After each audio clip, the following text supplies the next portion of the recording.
Hello, okay, I'm ready to go. How's everyone doing today? It is time for my little extra Wednesday stream. Don't usually stream on Wednesdays, but I sometimes do if the mood strikes me, and the mood struck me. There we go.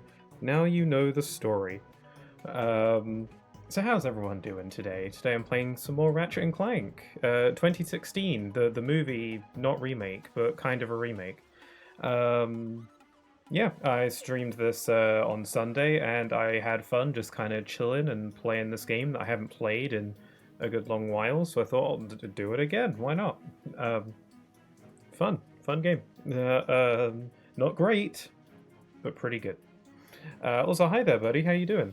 It's the it's the funny haha little robot that has many pixels and also goes clank while tasting like a key. I don't even know who you're referring to at that point. Um, am I a robot? Maybe. A little bit. I don't know. Would that be so bad? This is why I don't, discriminate against bots in my chat unless they're trying to sell me stuff. As I tend to say, I don't mind bots in my chat if they're not trying to sell me stuff. If they're upfront about the fact that they're bots and they just want to hang out, then I'm alright with that. As long as, they don't give me viruses or anything. If they're just, robots that casually just want to hang out on a stream, then I'm good with that. You can hang out if you want. Just don't try and put links in my chat or sell me stuff.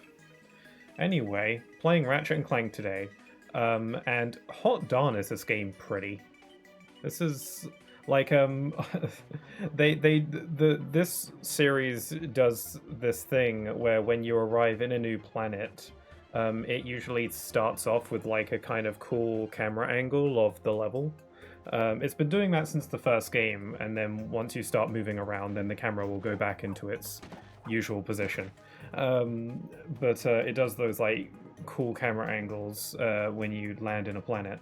And I thought I'd leave it on that as I started up the stream, and then as I started, I had to quickly take a screenshot because I was like, "Oh my god, this is pretty."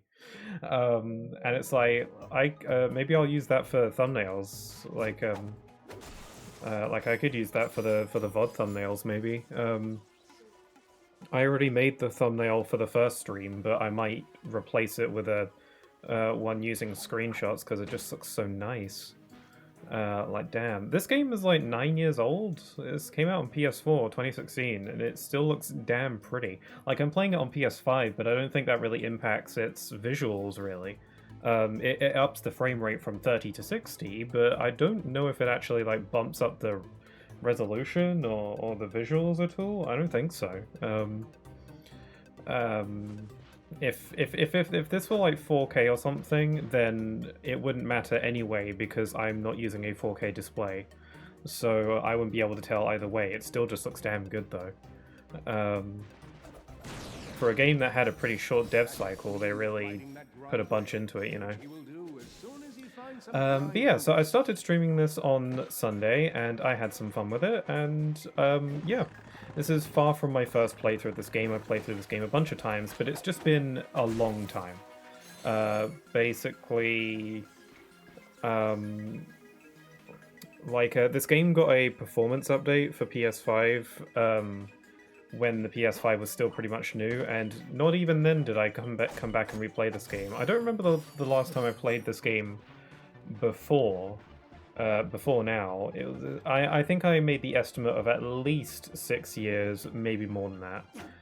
So yeah, it's been quite a while since I played this. I used to play it a lot though, because it was the most convenient Ratchet and Clank game to play.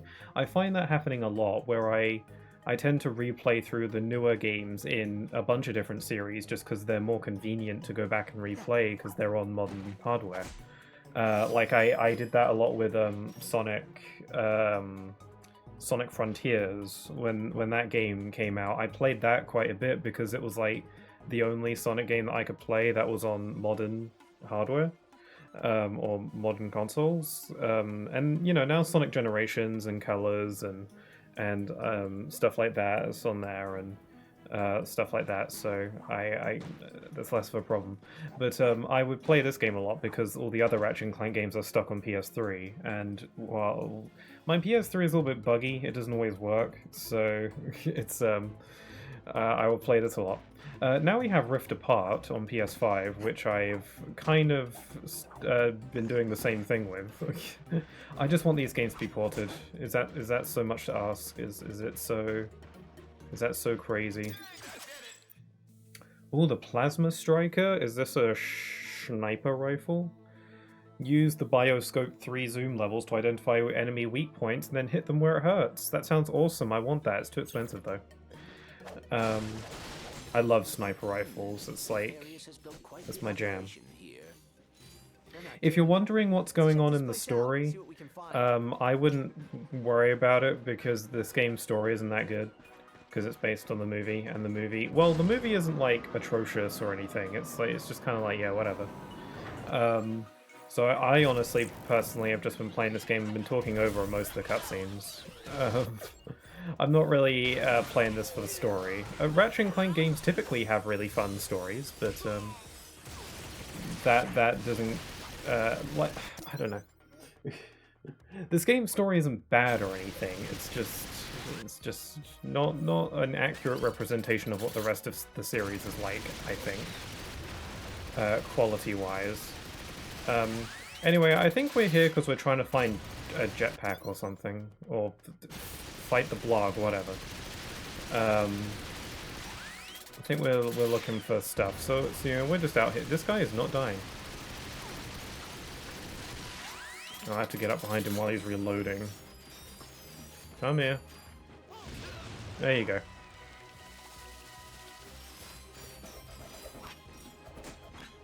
But yeah, I love me some Ratchet and Clank.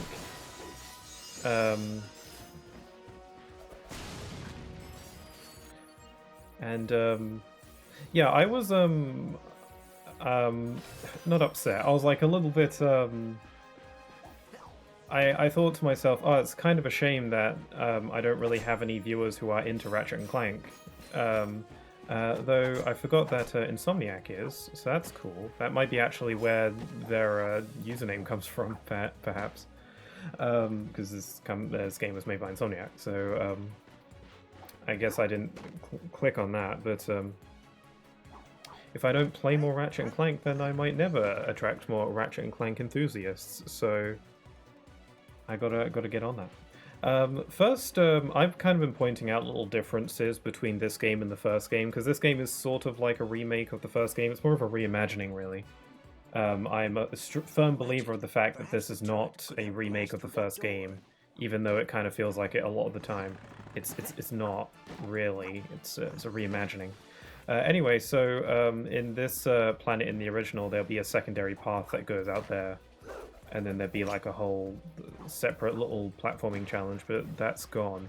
They actually did expand on this planet in a different way, actually. Because in the original, this planet, even though there was like an extra segment over there, this planet was pretty small. Even in the original. But they actually, like, this is actually one of the rare instances in this game where they actually expanded on a planet quite drastically compared to the original. It's usually the other way around. They added what I like to call Crystal Field. I've explained this already when I've streamed the other like PS2 Ratchet & Clank games. But Ratchet & Clank 2 introduced, again, what I like to refer to as Crystal Fields. I don't know if they have an official name, but that's kind of what I call them. Essentially what a crystal field is when essentially you're plopped into a big open area and there's a bunch of collectible stuff that you can find and you go find them. Most of it is optional, but you can get a lot of bolts out of it and all manner of other kinds of rewards.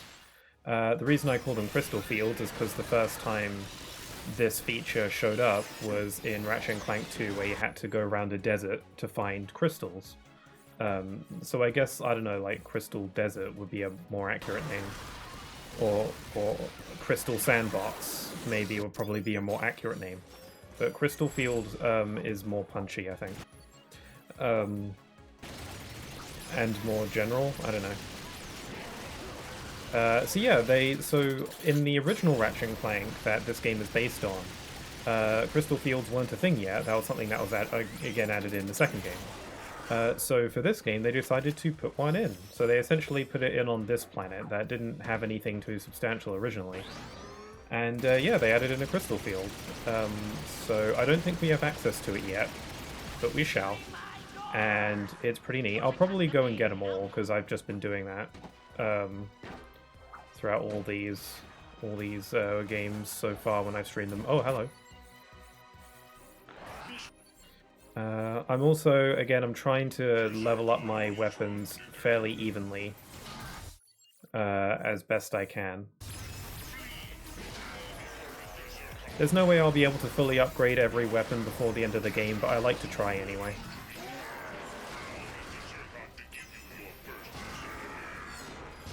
Robots are down. Come on, we better keep moving. I hope the sound is okay on everyone's end. I hope the volume is... Whoops! I hope the volume is okay and it's all good. It should be about the same as last time, I think. I might die.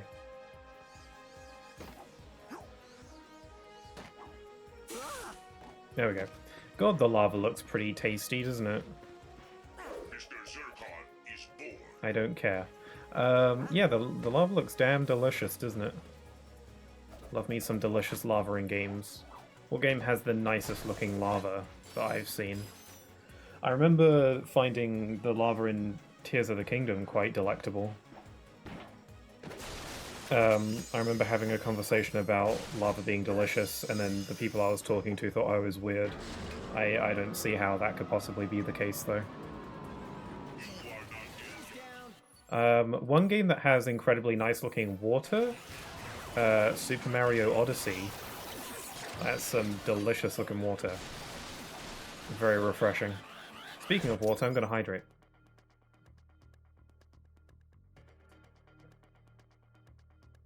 This planet looks like burnt pizza. Whoops. What's a buddy? You're redeemed a posture check. Good idea. I shall do that. Okay, posture's been checked. Thank you for checking. Also, another weird thing about this planet is that apparently Ratchet can't breathe here. Like, he's got his helmet on. He's got his like air helmet on. Which is weird, because this planet was breathable in the first game. The only planet that wasn't breathable in the first game was Gaspar, which I don't think is in this game. I think they removed it. I don't recall exactly. If you do go to Gaspar... Oh, no, it's not Gaspar. Sorry, the planet we're on right now is Gaspar. I meant planet Auxon from the first game is the only planet that isn't breathable, aside from any places you go to that are literally out in space. But this planet was breathable. Like, the air here was breathable. You didn't need a helmet to be here. I guess because if they did remove planet Auxon, which I don't remember if they did or not, which is funny because it's kind of an important planet when you think about it. I think they just, if they did remove Auxon, then maybe they wanted this planet to be the one with no breathable air, just to represent that part of the game in some fashion. Even though getting an air helmet is not something like all that big a deal. I remember playing the first game. Once you get an air helmet, the O2 mask, it's like oh my god, this opens up so much. But in this game, not so much. It allows you to breathe underwater, but I don't know. It's not as big a deal as it was in the first game. And then every game after the first one, you just start with the O2 mask from the get-go.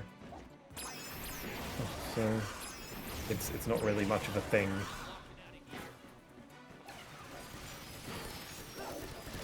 Oh yeah, I'm playing this on hard mode, by the way. So it just occurred to me that I'm dying, so... And I was like, oh yeah, I'm playing on hard mode. I'm gonna get groovy up in here.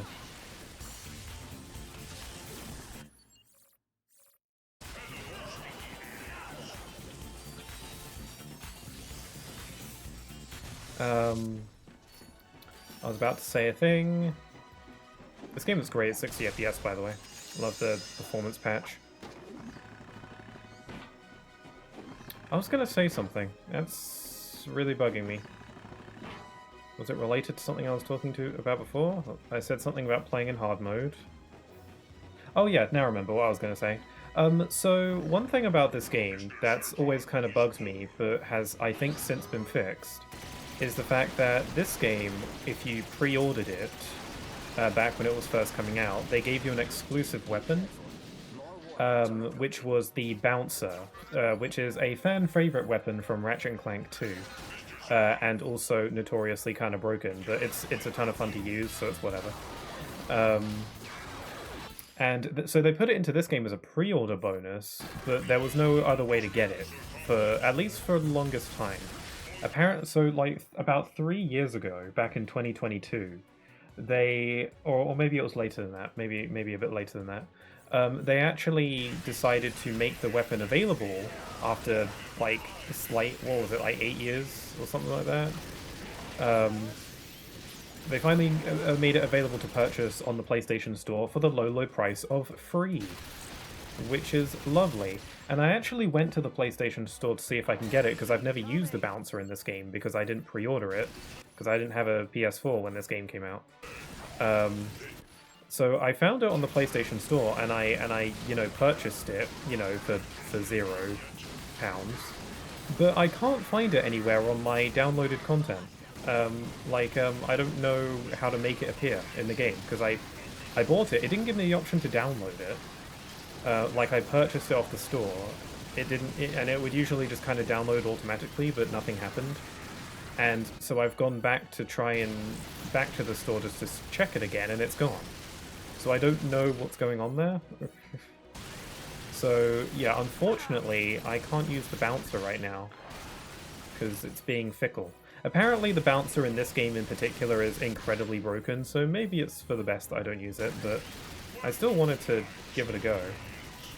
So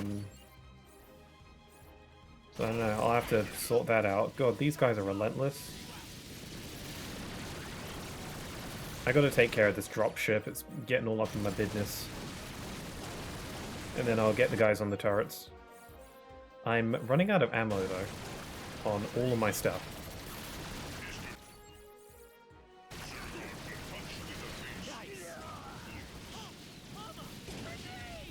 There you go, you're down. Okay, now for you. Oh, goody. Did you die already?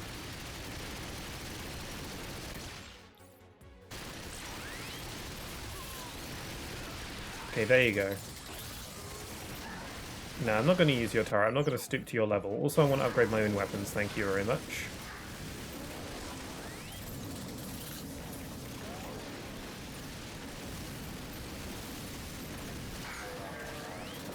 Yeah, it seems like the main thing that hard mode does in this game is makes enemies, well, they obviously do more damage, but it also makes them damage spongy as hell. Let's get this guy off the turret.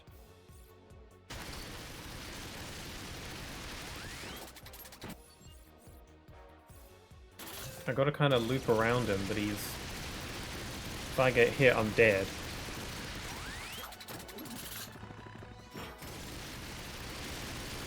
Can he aim upwards? Yes, he can. A little bit. Just gotta sweat. There we go. God, that was a nightmare. Are those grind boots? Grind boots. In order to bypass it, the duo would have to quickly activate all 3 pressure pads. Oh man, are you sure I can handle that? Yeah, grind boots. Originally, they put the, this is where you get the, what was it? The pilot's helmet, which is a gadget that allows you to fly a jet fighter. And that's it. Oh, sweet. I believe in the original you got the grind boots from the Blarg station, which we've already been to, so they just moved it. Anyway, we've got grind boots, let's go.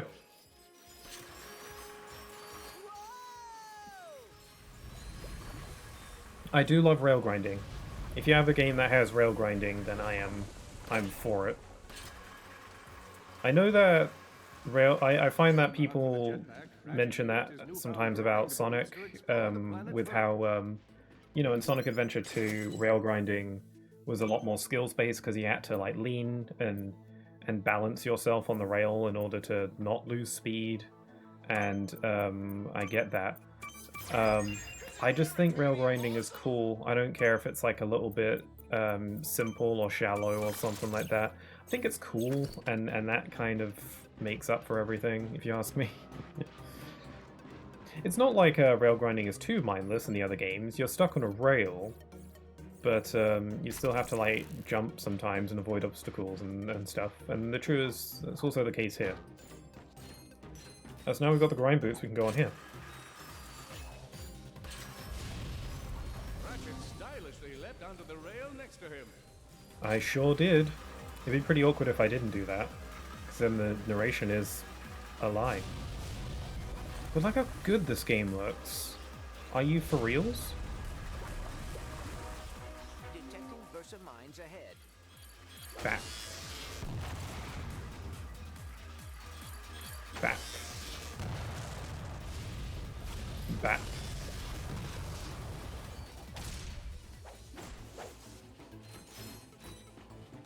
Okay, so I think this is like new territory compared to the first game, at least. This is where the crystal field comes in.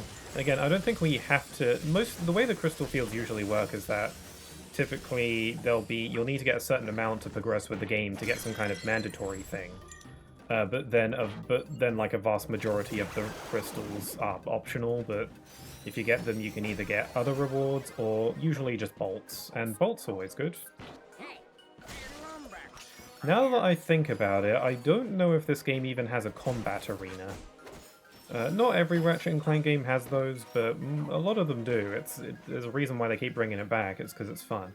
It's essentially just an arena where you fight optional fights to get more... I nearly said rupees. Bolts. Got too much Zelda on the brain. But I don't know if this game has a combat arena. I don't think it does. If it does, I don't know where they would have put it. Because the original Ratchet & Clank didn't have one. You're the Lombax and the Warbat from the news. Oh, and you must be the faceless minion helping Drac terrorize the galaxy. That's just my day job. My real passion is in amateur neuroscience. I've been collecting brains. So we've got another one of these, like, relatively lifeless talking to each other scenes. As a hobby?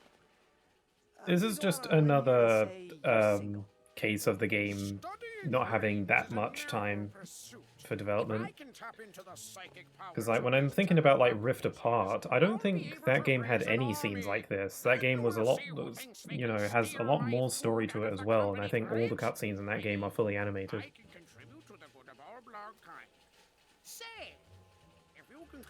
Telepathopus brains. Oh yeah, those are the quote-unquote crystals for this game.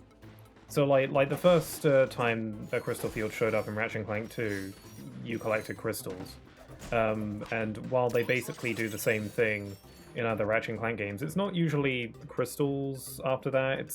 They've got a very varying amount of different crystal equivalent collectibles, like sewer crystals or moonstones or Leviathan souls. Some other stuff I've forgotten. Yeah, well, here we have Telepathopus brains, the most disgusting one. Yeah, this is disgusting. Yeah, for sure. So yeah, we need 10 in order to get the jetpack, but I think there's like, I don't know how many there are. There's usually like, I don't know, like 80 to 100 maybe, depending. Because this game is pretty small in general, I imagine it's probably not going to be that much. But there are a hell of a lot more than just 10. Once we get the jetpack, we'll be able to explore this area even more. That's how they usually do it, where like most of the crystal field is you're prevented from accessing most of it until you get a certain amount of the crystals, and then you can explore the rest of it once you've opened up the rest of the area.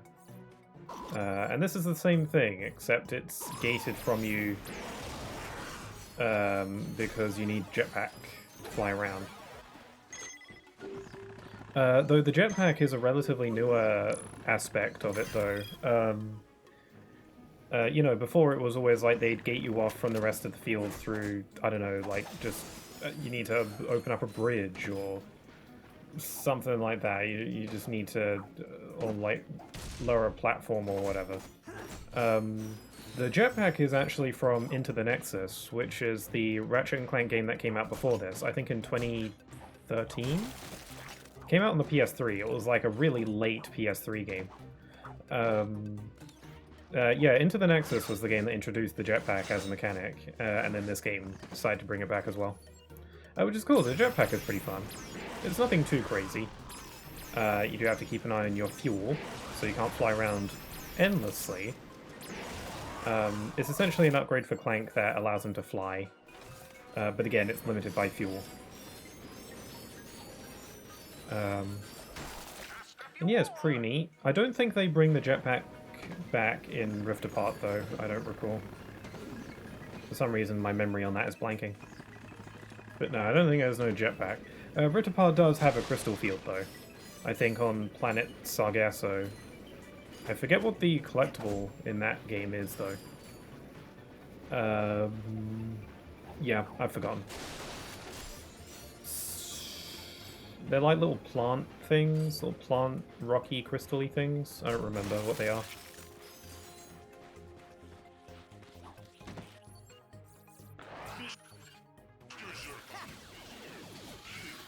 I'm getting some serious brains. I'm expanding my mind power by collecting many a brain.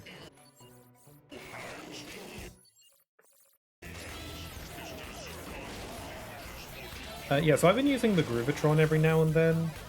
What the Groovatron does is that it just forces enemies in its vicinity to dance uncontrollably for a few seconds, which obviously leaves them wide open. I think the Groovatron itself also explodes after a while, so it does damage on its own that way. It's mainly a weapon used for distractions, and it's pretty damn useful for that.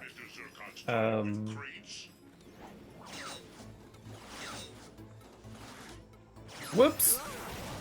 I pressed the wrong button. I was thrown because I'm pretty sure... my headphones are acting up, sorry. I got thrown because it sounded like the sound effect they use for the swing shot in this game is literally the exact same sound from the first game. I thought they changed it.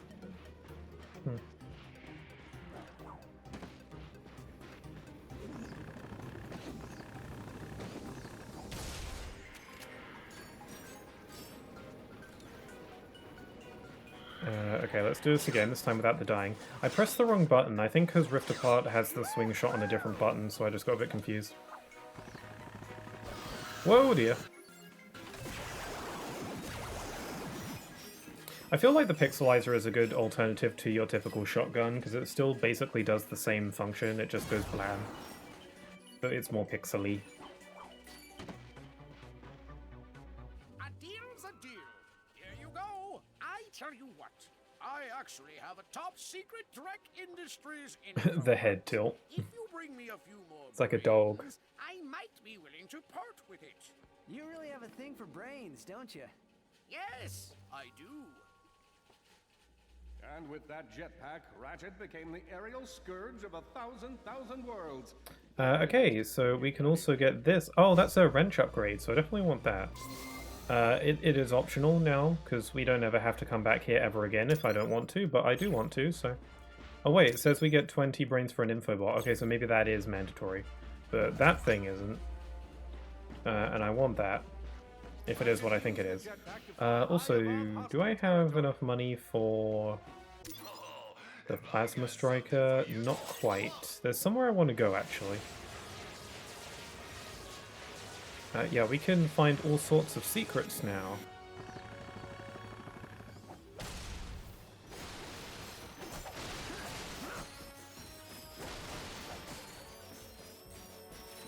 And collecting bolts is always so satisfying. I think that's something that every Ratchet & Clank game does really well.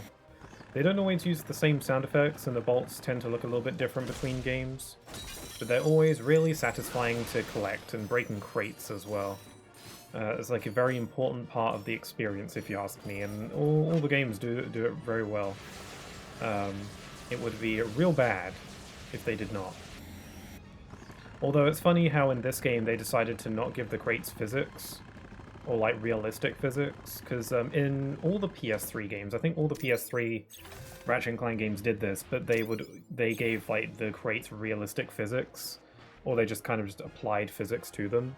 So if there's a bunch of crates stacked up and you destroy the one on the bottom, then the rest are going to like tumble over and stuff. This did lead to a few cases where a crate would fall off a ledge, and then you just wouldn't be able to get it. Which is, you know, annoying. Okay, how do I get this gold bolt? Oh, yeah, there's like a secret area. I forgot how you get there, though. If it's the same as the first game, then I'm drawing a blank, actually.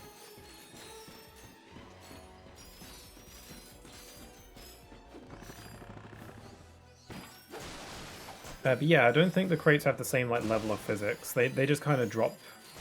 Like if I break these bottom ones, the rest just kind of drop normally, like Crash Bandicoot. But yeah, in all the PS3, I think all the PS3 games did it, where they just have like physics and they just like fly all over the place, which was actually kind of fun in its own way to just like smash a bunch of them and then they just go flying. Not super fun when they, you know, fall off a cliff. But it doesn't happen often enough to be too annoying.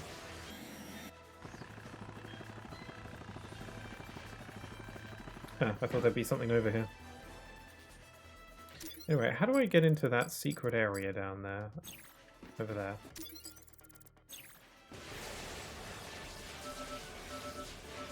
I'm running out of fuel. I think the fuel will regenerate on its own to a point. Like only for 10% just to get you out of a jam. Otherwise, I have to deal on my own.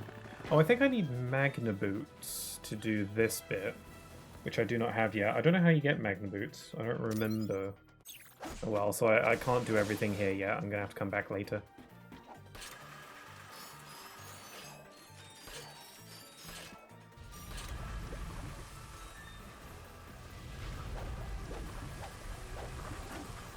I was thinking earlier about this planet not being breathable and Ratchet needing an air helmet.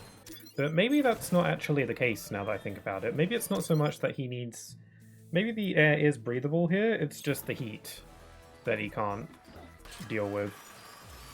Like it's too hot here. Because they can really sell that with the visuals. In the original game, like this planet still had a lot of lava in it, but you know, it was like, oh, there's lava, how video gamey. But in this game, because of like the particle effects and just like the general like visual effects of the game, they can really sell the fact that this place is really damn hot, like you can tell just by looking at it. Stuff like that makes me wish that we could get like a proper remake of the original Ratchet and Clank. The whole first trilogy, ideally. But that'd be so cool. That would also help with the whole porting problem, because apparently, I'm not an expert, but apparently the original PS2 trilogy is quite difficult to port because of how they were made. Something like that. The games were like, they cut all sorts of corners, but you know, cleverly, so that the game doesn't, like, the games don't feel cheap, but they you know, they has game design tricks to get around stuff, and I think the games were like crunched a bit as well. I think a lot of Ratchet and Clank games were, to be honest. So, and you know, stuff like that makes those games difficult to port. The PlayStation 3 remasters that they did are notoriously buggier than the original PS2 versions. There's still an HD and stuff, so I can deal with some bugs. Most of it is just visual. But yeah, but you know, remaking the games instead would help with that, because that way the games are accessible and you can just make them with more care. Well, not care, I don't want to say that they didn't care, but like, you know, their standards for like quality is like, I don't want to say that it's much higher because it makes me feel, because it makes it sound like their standards were low originally. It's not, it's just, you know, they have lots more experience and stuff now. And I feel like if they remade the games, they'd be able to make them amazing. And then they'd still be accessible. Obviously, you can't just simply crank out a remake. That stuff takes time, money, skill, talent, and more time. So, but still, I think it's something worth. I think it's something worth doing. I don't know if there's been many requests for remakes for the earlier Ratchet Clank games. I think it would. I think it'd be worth doing. I think that would sell. I'd get it. Obviously. If anyone's like me, I'm sure they will too. Because, like, Ratchet Clank as a series is still popular.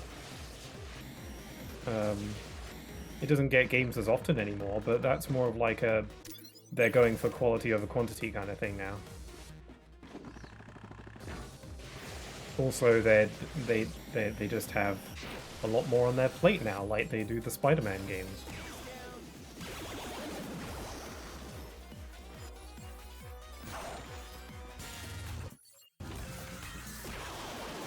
Anyway, I'm trying to get some extra money so I can get the rifle. I think it's 21,000, which I now have. Okay, let's go.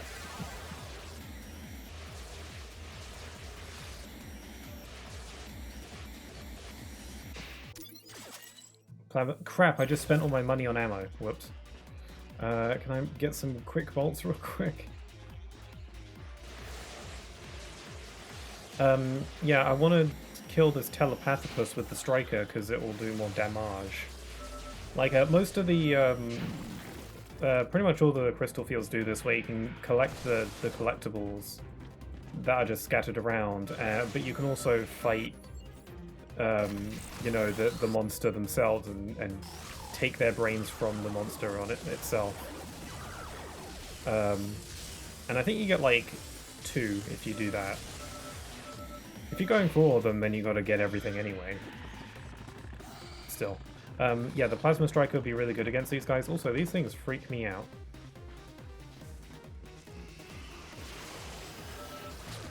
Ow!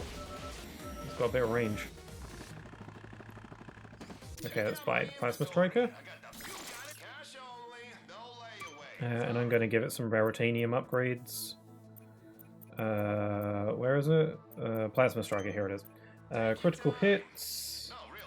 Critical hits hit even more critically. Hey, when you shoot anymore, get more ammo. Okay, I want more ammo. I think that's good for a rifle. I like how the writing on the simple dialogue, or like the text boxes, is a bit of wit to it. Okay.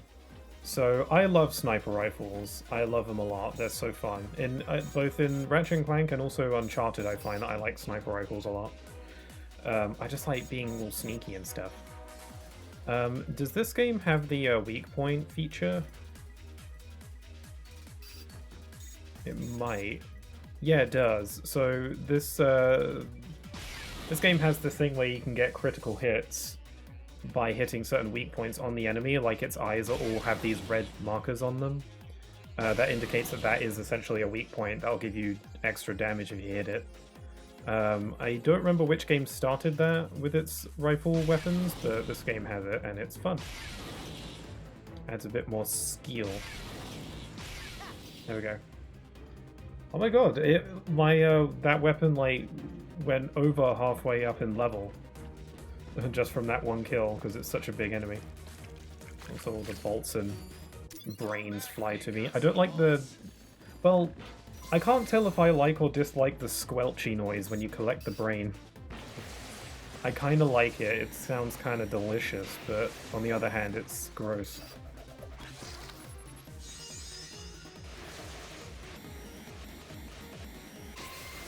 Yeah, we gotta fuel up our jetpack on these fuel stations. Are there any more enemies about? I'll get you.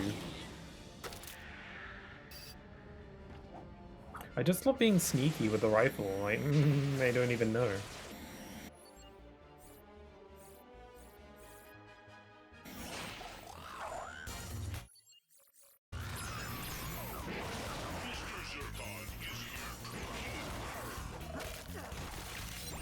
Oh, I forgot about the cards. I forgot about I was getting cards, wasn't I? Omega Tech Frost Cannon. Oh, we got all the Pyrocita set.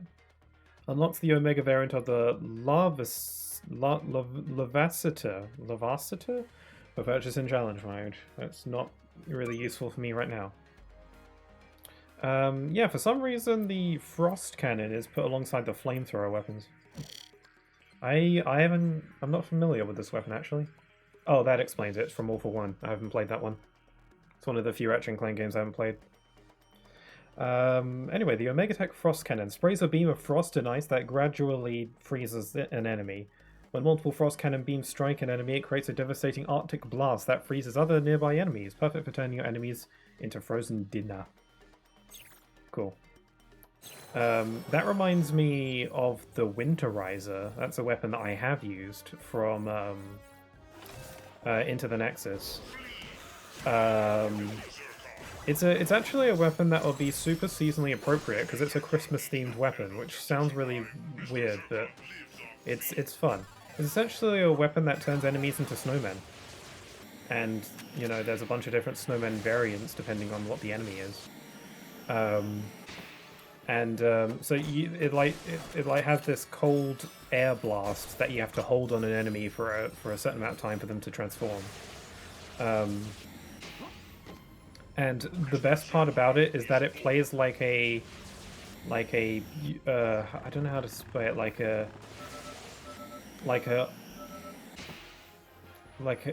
don't, what was it, like the genre of music for that, like, I guess like Christmas carolers sing.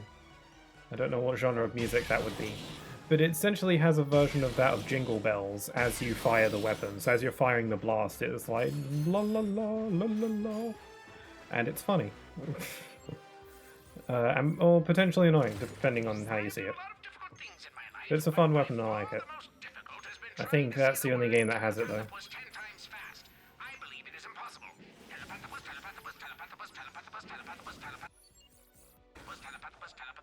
This guy's still talking. I forgot how chatty this game was. I was actually a little bit thrown off when I started streaming it the other day, when I was trying to talk and then like having a bunch of characters talking over me, or talking under me, because I'm probably a bit louder on your end. It was a little bit distracting at first, but once my brain tuned it out, I was like, yeah, this is fine. I don't actually mind like in-game dialogue, like gameplay dialogue. I can imagine some people find that sort of thing annoying, and you'd like to turn it off. And sometimes I could find that annoying depending on the game, depending on what kind of game it is. I usually really like it though. I don't know why exactly. I guess it just makes the game, or like makes things feel more lively.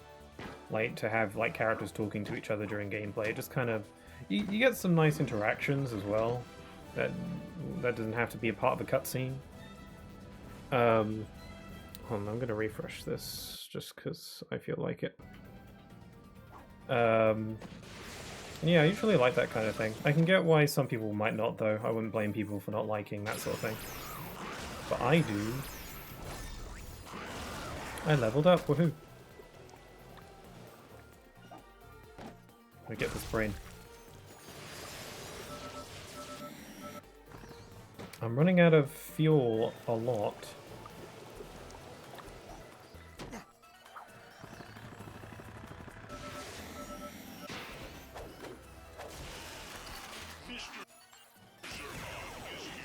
The Pixelizer is good for these sand sharks because it hits in a big blast. And most of them only take a single hit.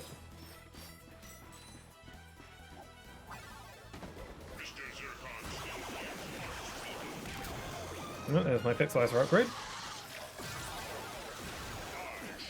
It's just pixels flying everywhere, damn.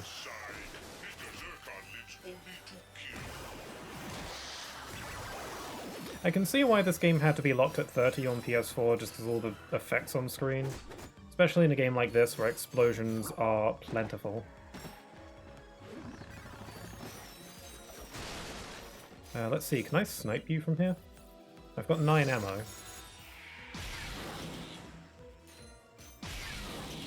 I think he's too far away to attack. Oh. I think he's too far away to hit me. He kind of looks at me with like this like, did you just... Oh, nice one. I think when you upgrade a weapon or a weapon levels up, it like refills its ammo, which is handy. Because rifles don't have lots of ammo.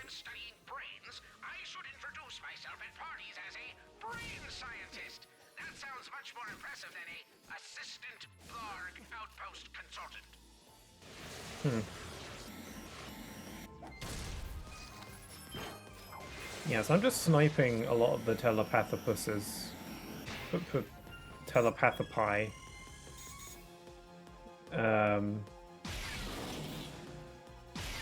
Just because they're really powerful. I'm gonna snipe these guys too, because why not? The range on this thing is crazy, though.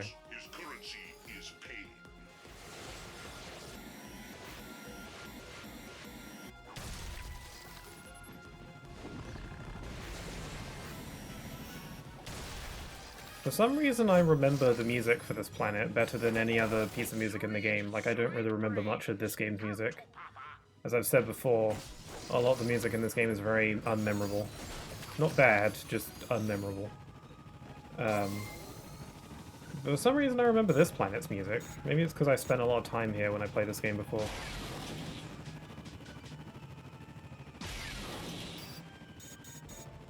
I'm trying to kill this thing. Oh, there we go. Didn't feel like I was doing anything to it. Okay, if you could stop moving. Oh, there we go. That didn't kill him. Okay, 2 shots.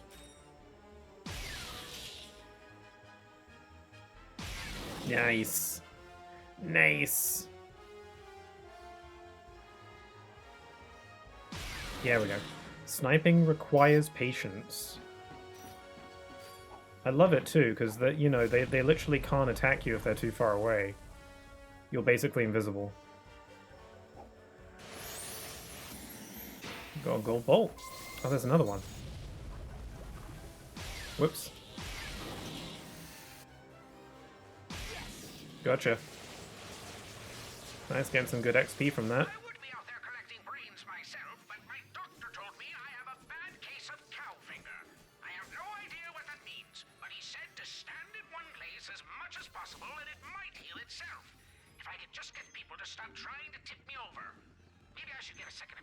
What is this man talking about? I need to hit 3 buttons. Where is the 3rd button? Where's that last pad? Yeah, that was what I was asking. Oh, there it is.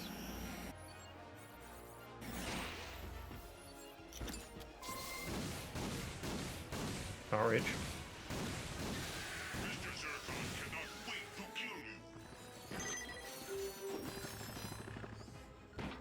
Whoops.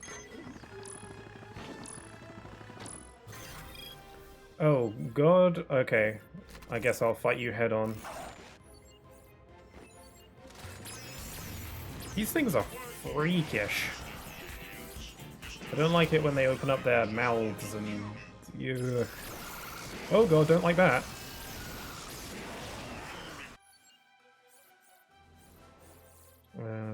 I guess I'll use... Groovatron. Yeah, these things dance too. It's disturbing.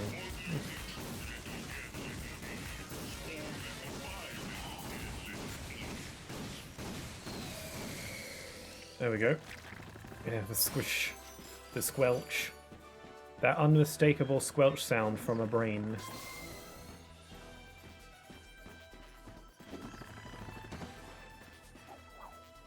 Okay, there's another one over there. Do I have enough ammo to snipe it? I don't know. If I can land all the crits, maybe. Useful if I had more ammo, though.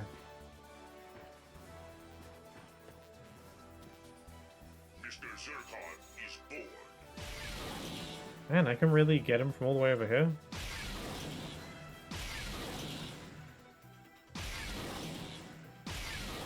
Out of ammo. Out of ammo.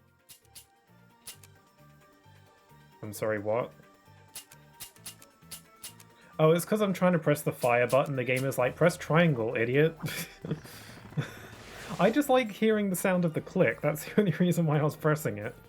The game is like, you see this big controller-y thing you're holding? Yet press the button on it. And use a different weapon, loser.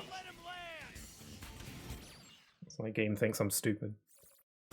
And maybe I am, but, you know, I generally like to keep that on the down low.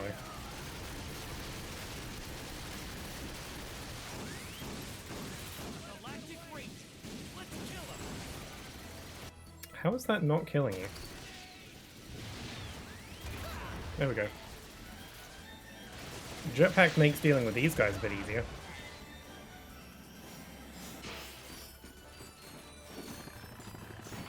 Could probably use this turret to defeat that telepathopus, but I would rather use my weapons. Not gonna just let XP just fly into the wind.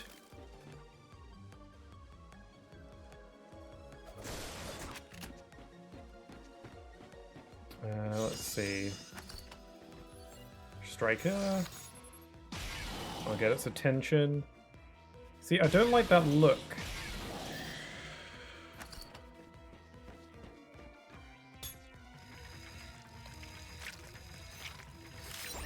Ooh, more cards. Merc and Green. I remember these two. They're from Deadlocked. Or Gladiator, depending on where you live. I should be calling it Gladiator because I'm in the UK, but Deadlocked is a better name. Merc and Green, two capable combat bots that helped Ratchet when he was a contestant on Dreadzone. Afterward, they went on to assume leadership of the Ratchet fan club. Oh, I didn't know that. That's cool. Unknown Homeworld. That's cool. I didn't know that. You get some like interesting little bits of lore in this incredibly non-canon game. Let's get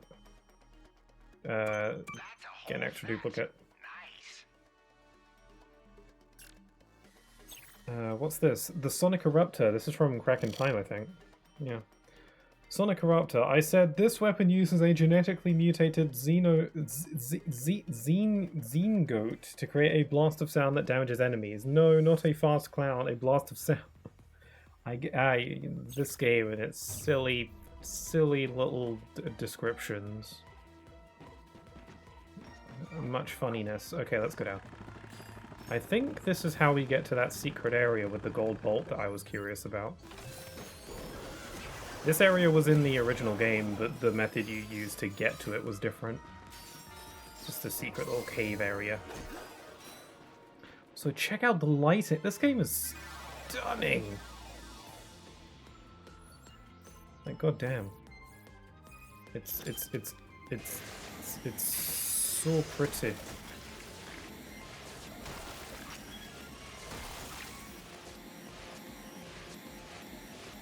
Okay, I've got to killify you. Maybe I should have sniped at them.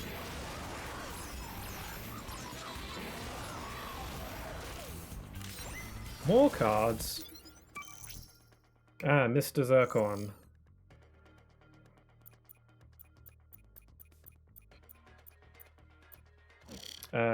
From the planet...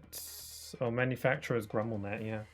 A loyal synthenoid who protects his master, Mr. Zircon uses Gadgetron's new and improved Trash Talk function to taunt its enemies. Also, that feature was made by Gadgetron, but it's manufactured by GrumbleNet?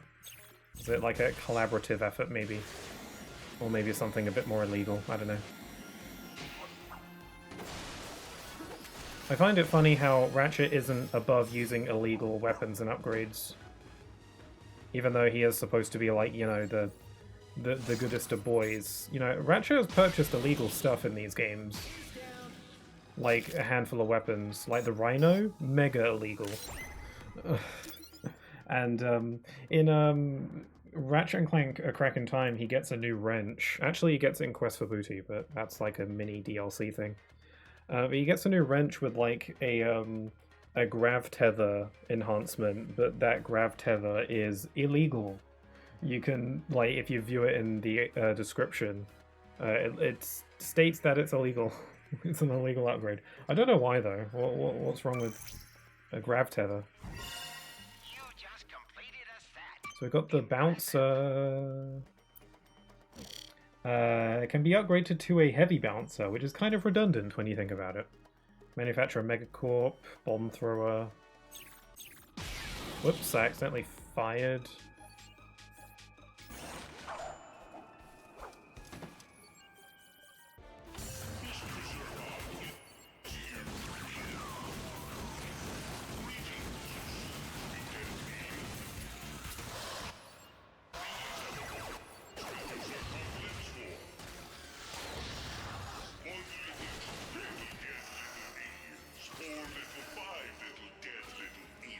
Someone's having fun. Okay, and I guess we just go up. And we've got to press the buttons.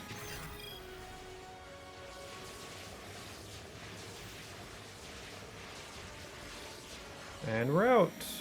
This is not where I thought we would end up, actually. This is a different area than I thought. Oh well. That was satisfying. Look how cool the bolts look. Speaking of bolts, actually, do we have any more extras? Bolt style adorable Tauruses. I don't know what that means. Screen filters. Head mask. Now, what's adorable whatever? I'll find some bolts and find out.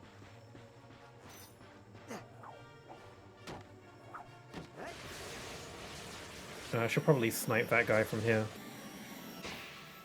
I'm glad that they give you the sniper rifle at this point in the game. It's clear that they want you to snipe these guys. Probably. Okay, gotta wait for a good angle. Oh, I got the critical hit while it was moving!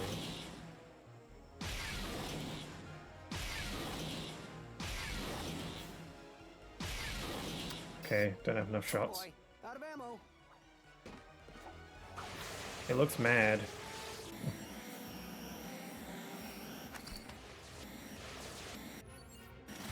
Oh, I don't have enough fuel for this.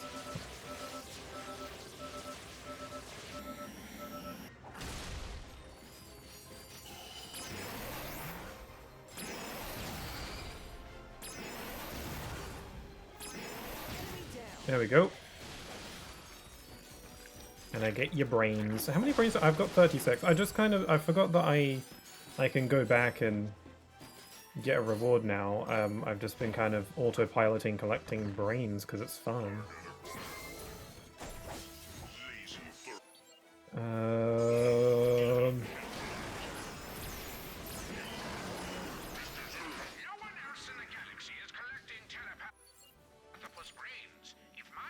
Can't imagine why.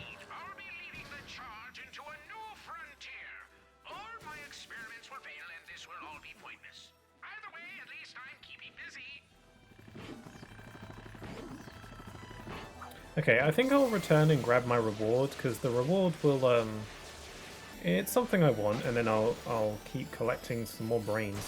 I also think I want to do some backtracking, because now I have stuff like the helipack and the trespasser and hydro displacer, so maybe I can do stuff with that. Maybe I should wait on backtracking until I get all the gadgets and all the rewards. Maybe, I don't know. So that I can do everything. Because I don't have the Magna Boots yet, and I don't remember where you get those. In the original game, you got the Magna Boots from planet Auxon, but that planet might not be in this game, so I don't know where you get them. I don't remember.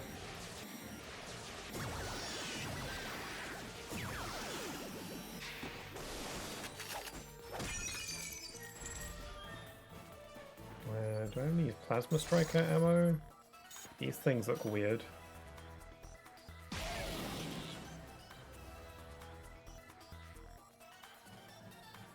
Crap! Stop moving! There we go. I said I was going to make my way back, but I'm getting distracted. Focus on getting back for now.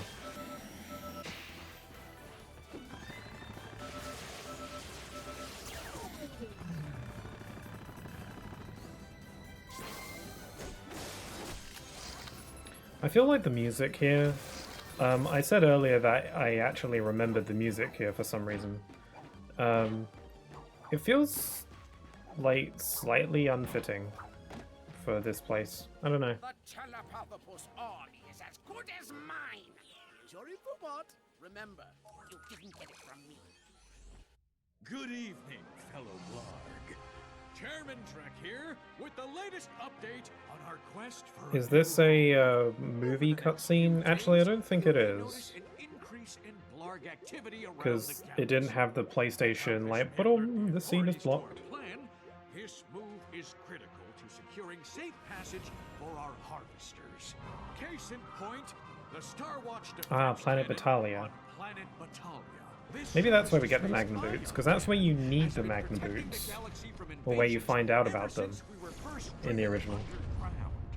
With this out of commission, our glorious plan can continue.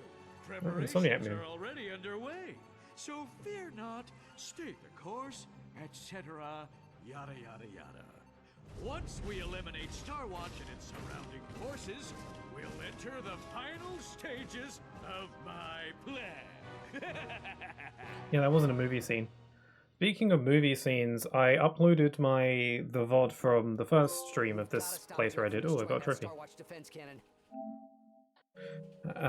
My records show that the cannon is on the planet Battalia. I just hope we're not too late.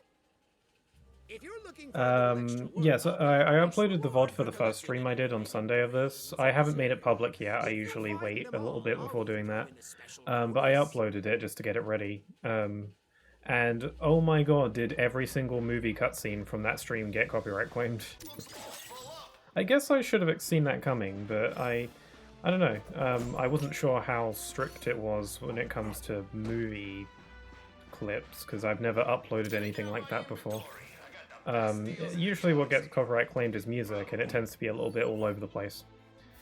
Twitch didn't seem to have a problem with it, though. It was just YouTube.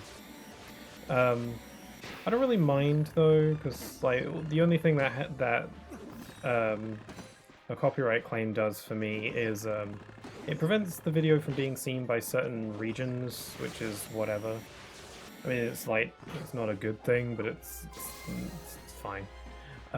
It also like prevents the video from being monetized, but it's on my VODs channel, which is not monetized anyway, so it doesn't really matter much.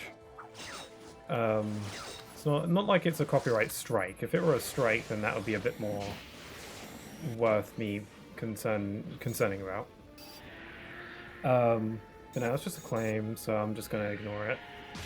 And it's like, oh well. I don't really put VODs on YouTube with the intention of them getting like actually seen by people.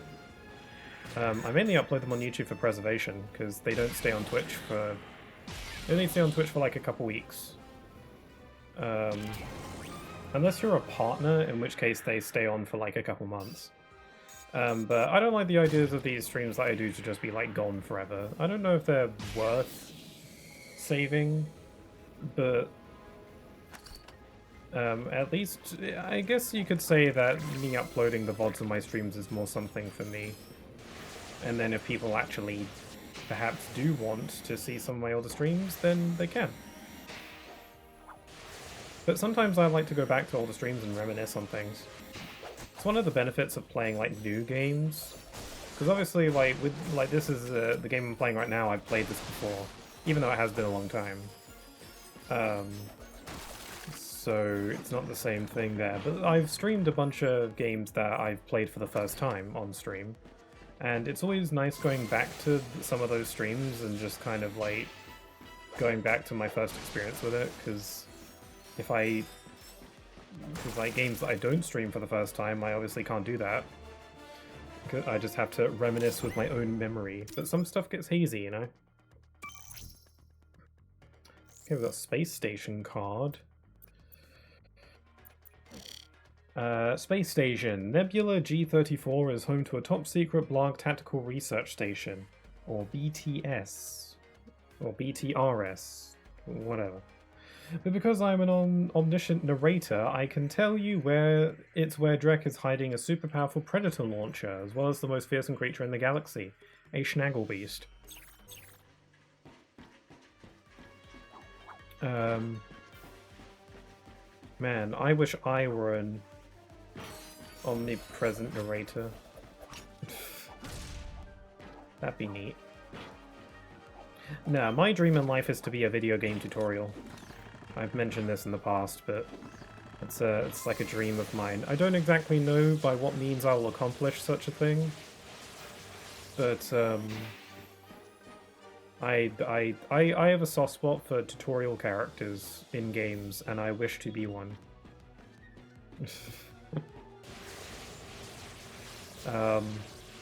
I'm kind of able to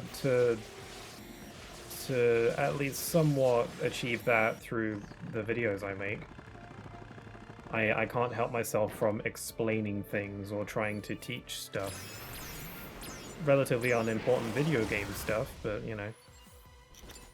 Fun facts and the like. Can these guys die? I guess not. And now I'm gonna die.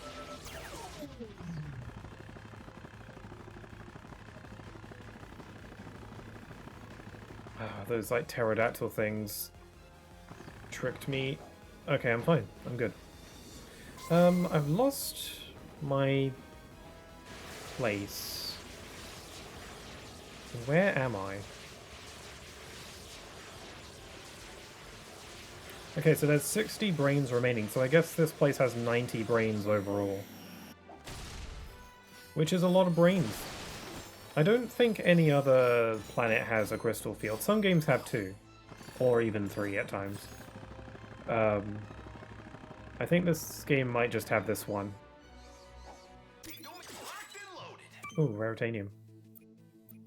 Let's upgrade my Plasma Striker a bit. I got an upgrade. What is that? Enemies have larger weak points, and the bolts shatter on impact. Sounds real delish. Okay, I'm gonna upgrade the Combustor because it's a common problem with early game weapons is they become absolute garbage later on. Which makes sense. So I gotta upgrade them a bit to help with that.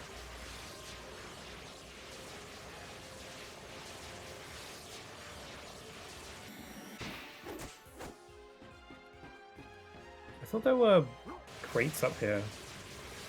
I thought I saw some. Did I imagine that? That's weird. I could have sworn I saw some crates on this platform. Oh well.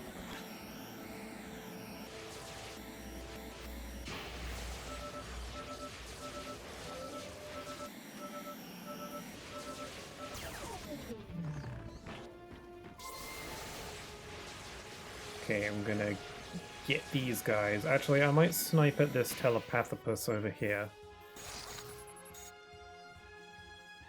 Oh yeah, the weak spots are bigger now. I was doing fine before, but I'll take it. Whoa, okay. Don't turn your back on me. There we go. It's taking less shots. That took 4.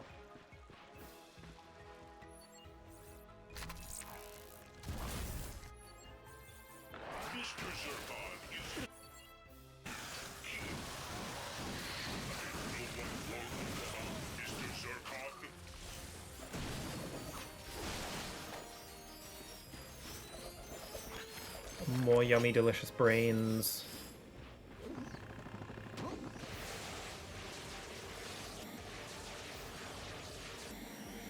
Okay, is there anything else to snipe around here? There's these crab enemies. These like those crab enemies are a lot more frightening in the original. I don't know why. I've encountered this phenomenon before, where more like old-looking character models of certain creatures look more frightening than if they're brought into HD. I experienced that with Pikmin, where a lot of the monsters you contend with in the earlier Pikmin games, like first and second one, were a lot more frightening to me than when they were brought back in the modern games, and they were all high quality and higher poly. They just weren't as they were just less scary that way.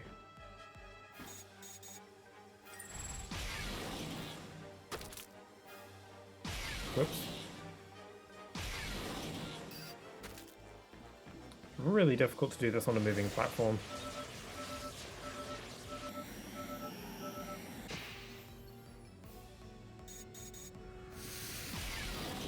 Am I being attacked? No, it's just the lava. Let's see. I want to kill this thing. I've only got 2 shots. Bam. There we go. Any more? Nope. Okay. I think the brains that you've collected aren't shown on the map at all, but I think if you can get the I don't know what they call it in this game, like the Map-O-Matic, whatever. It's an upgrade that shows you where hidden areas are. I think this game probably has one. Most of them do, and they usually show the locations of collectibles in these crystal fields. So, you know, you can go and get them on your own, and it probably won't be that hard to do that. Typically it's not, you know, you just kind of be thorough and go to areas that you haven't been yet if you're missing one. But it's not a bad idea to wait until you get like the map upgrade to see the rest of them if you're having trouble. That was a waste of a Groovatron.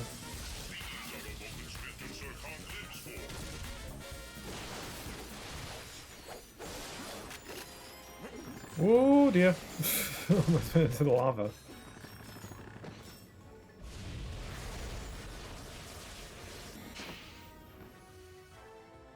There's a brain over here.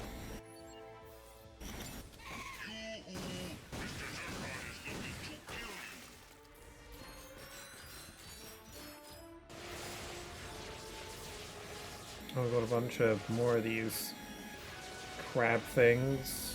I didn't realize there was some more down there. Do I have any rifle? Yeah, I do.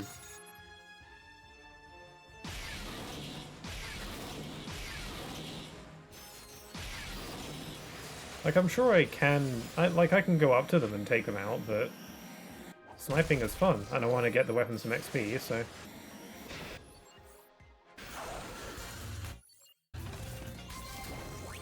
Oh, there's my Groovatron leveled up. How does the Groovatron even get XP? Is it just the longer it's out, or...?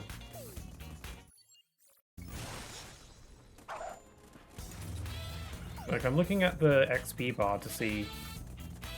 like, what gets it XP?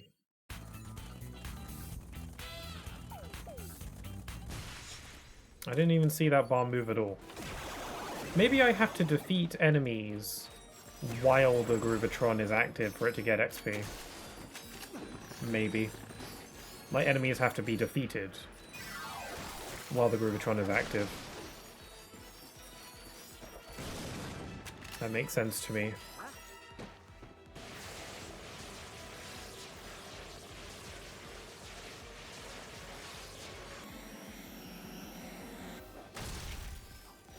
Here are some of these bolts I got.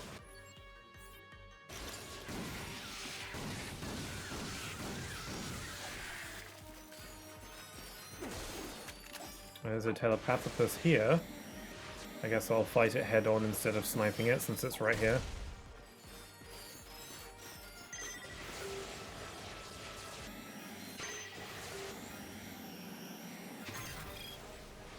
Okay, let's get a Zircon out. Let's get my groove on. Throw it in your face. I'm out of jetpack fuel.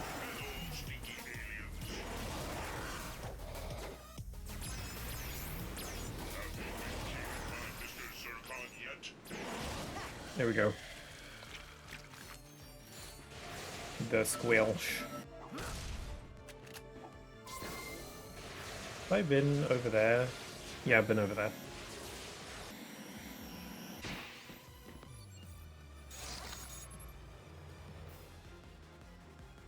I think there might be an upgrade for the rifle that makes it so that while you're aiming with it, time slows down slightly to make aiming a bit easier.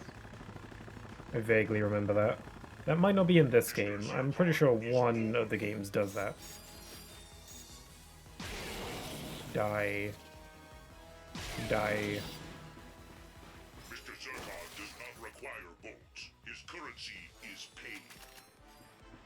You must be a real hoot.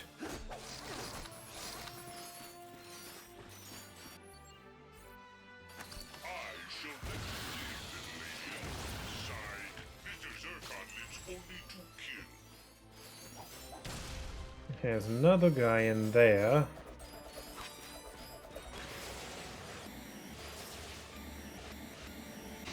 Looks like I have to hit these buttons. I'm just going to continue sniping at these guys from afar. We're gonna have to be quick here.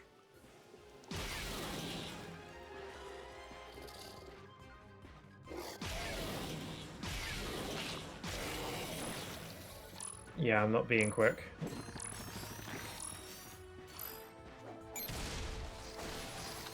I know what to do.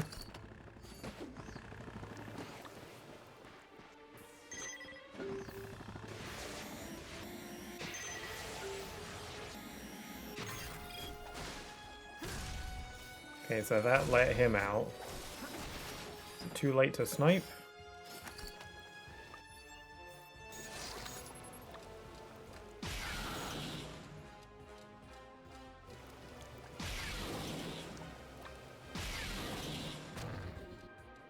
I don't know if he can hit me.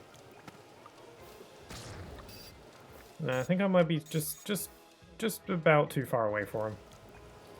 Where you going? I don't like how they turn around, it's so creepy.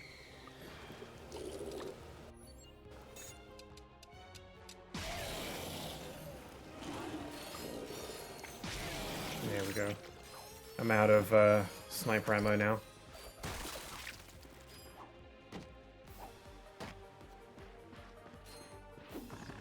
There's another one in there.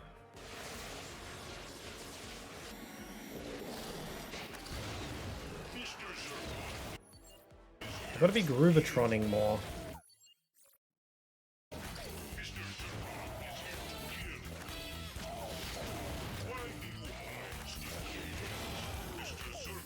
Yeah, I don't know what gets the Groovatron XP. I was trying to keep an eye out, but I can't figure it out. I think just probably just defeat enemies while it's being used. It gets XP somehow. It doesn't really matter if I know how. Okay, I'm running out of fuel.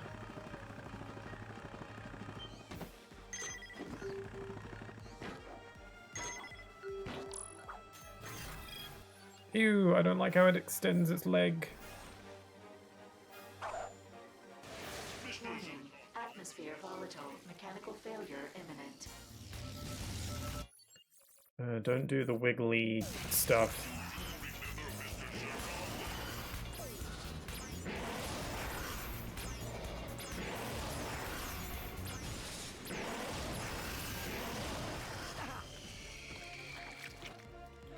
I'm good. Even though this is a, I keep saying it, but I don't 100% know if it's true. I'm just pretty sure it is. I'm pretty sure I've just heard about it. But I keep saying how this game had a short dev cycle, because I'm pretty sure it did. Like, maybe I should fact check that, but I'm pretty confident that's the case. Like, I've heard that before. It's kind of surprising to me, though, how much, like, by, like, short dev cycle, apparently it's, like, a year of, like, solid dev time. I don't recall exactly, but it's a pretty short amount of time this game was made. When you consider the fact that some, like, series of games, like AAA games, come out on a yearly basis, like as an example, like the Assassin's Creed games used to come out, like, every year. That's not really, I don't think that's so much the case anymore, but that used to be the case. I guess it's not that shocking, but it's surprising how a lot of the assets and stuff in this game is completely new, though. Like, they didn't just reuse assets from older games to help out with that. I guess because they're using the PS4. I guess, you know, they gotta make new assets because they don't want to use outdated stuff for a game that's supposed to be cool and modern for the time. But yeah, so much, even though a lot of the ideas, the weapons, stuff like that is pulled from other games, like the actual models visuals and stuff is new, or maybe recreated from older games. And it's cool. It's kind of cool that they were able to do that. And a lot of the assets that they made for this game, they end up reusing in Rift Apart, which is a wholly original game. Like, a lot of animations are from this game, like for Ratchet, and the character model seems to be a modified version of his character model from this one. It's a lot better in Rift Apart, but it seems to be, it's like using this one as a base, it seems. I shall let you live, little alien. Sigh, Mr. Zircon lives only to kill. Okay, I've been all over the place. There's only 5 brains remaining. I might need to leave and come back, because there's that area that I need the Magna Boots for. And I don't have those yet, so there might be brains in that area that I can't get to. So getting them all now would be impossible. Whoops!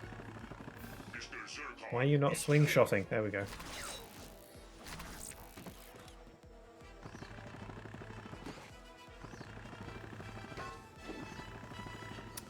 So yeah, I might have to come back and get some brains after I get the Magna Boots.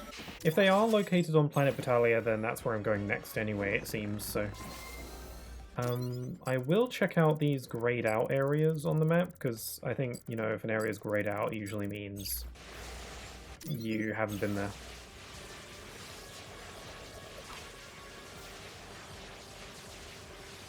I'm seeing some enemies over there.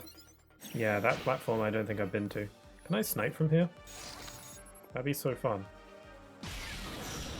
Nice! One shot. They're pretty far away. It's crazy how, like, there's, like, the draw distance is good enough for me to do this.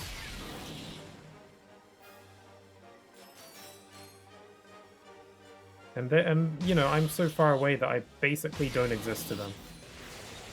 That's so fun. Oh, there's guys on the floor there too. I'll get them. Boom. Boom. Damn it. I went behind the wall. Show yourself. There you are. That's too fun. Yeah, I love me the sniper rifle weapons. Them's good fun. Sometimes it's nice to get, you know, up close to the action, but I do like being sneaky as well. Oh no, the turrets. Stealth is fun. I generally quite enjoy stealth in games. I think I used to not enjoy stealth in games, but I've really come around on it. Not even in recent years, just, you know, at some point I grew to really enjoy stealth in games. Well, there's obviously there's good and bad ways to do stealth in games. But I like being sneaky. Why do you hide, sneaky aliens? Mr. Zircon only wishes for to kill you. I also just kind of like the planning and strategy that comes with stealth. It's fun. One little two little dead little aliens. 4 little 5 little dead little aliens. Why don't you die already? There we go. The shield on that turret is really generous for them. Okay, there's a brain here. What are these buttons for? Oh, it's a gold bolt. And more brains.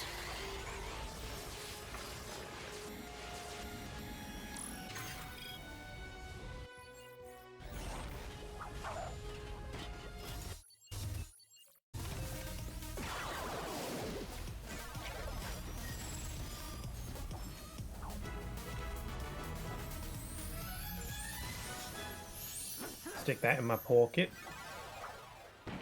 Oh yeah, I was going to look at the that bolt thing. Adorable blah blah blah. Oh, they're like rings. Ah, that's definitely a Sonic reference, surely. They're rings. I don't think they're all gold. They're of differing colors, but yeah, this is like Sonic reference, I think. Or maybe, I don't know, a Bayonetta, maybe? I don't know. I think it's definitely, could very much easily put it more towards Sonic. They even had the little noise. That's cute, I like that. I'll stick with the bolts, though. I feel like the sound of it would get distracting after a while. Got rare minerals and spherical spheres. I think rare minerals, if I recall correctly, might be essentially rupees. Should be fun.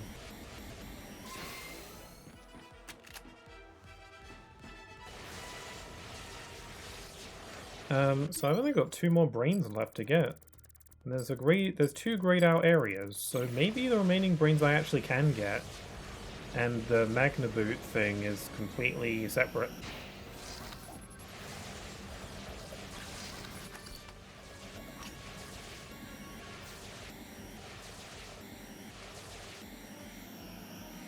I think, once I'm done here, I think I'll do... Well, I don't know, should I do some backtracking? I think I'll get the Magna Boots first and then backtrack, because I don't know if there's many more progression gadgets after that point. I don't recall. Oh, we've got the... well, we'll need the thruster pack at some point, but I don't think that's really used for much. We've got the grind boots. There aren't really any helmet upgrades in this game. Yeah, we should be able to do most of the backtracking. Oh, this area has nothing.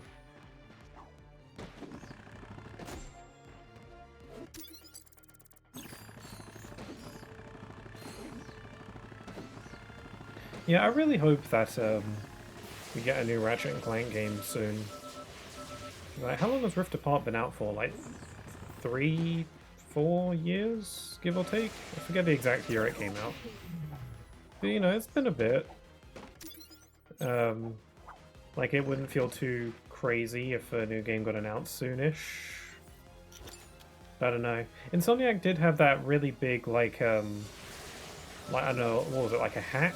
A leak of some kind that leaked a lot of their personal information? Including, like, upcoming games, I think. And also, I think, like, employee personal information as well. Like, it wasn't a good thing. And I think that really jumbled up a lot of their plans. There's a lot of damage control. So it's possible that if there is a Ratchet & Clank game in the works, it's been internally delayed.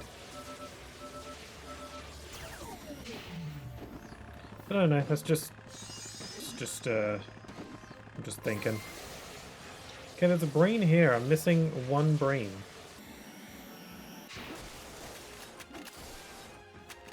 Oh, there it is. It's over there. Okay, so I guess that Magna Boot segment is completely separate from everything else. Cool. I get some serious brains. Maybe I can finally be smart. Unbelievable! You found them all! Come on back to get your reward! I do love a good reward.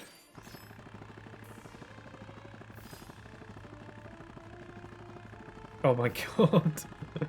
That face. He's not very happy about that. I mean, Ratchet's face when gliding was pretty exaggerated in the original game too. But it was more like, it wasn't that like, oh my god, I'm gonna die looking face.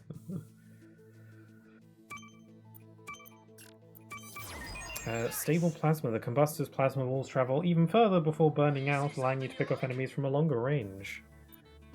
Wow. Let me upgrade the Groovatron. Backup Groovatrons are stacked inside each other to enable even more ammo to be carried.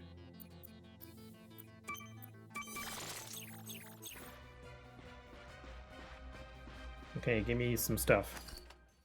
I got a little bolts out of it. And now to create my army. You mean use Kinda the look like government popcorn. abroad kind? Yeah, sure. Get Get ready for a reckoning, Daryl. Stealing my tuna sandwich right out of the fridge? Boy, did you mess with the wrong blog? And we also get this. Enjoy your reward. Thank you. We also get this. Designed a useful little gadget for you. The box breaker. The box breaker will destroy boxes all around. Yeah, the box breaker has been a thing since the second game. Greater distance. Essentially, you can do this slam attack and it'll destroy every breakable object, mainly crates, in your vicinity. And this one also comes with a bolt magnetizer. Usually those are separate gadgets, but I guess they just decided to throw them together for this one, which makes sense. And that just basically allows you to pick up bolts from farther away. So it's really good and fun, and I like it.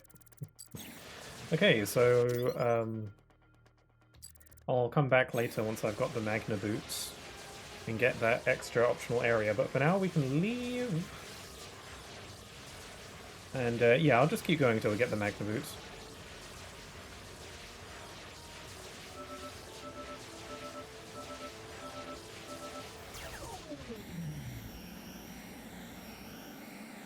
I could have used the teleporter to come back here. Oh well. I didn't think of it.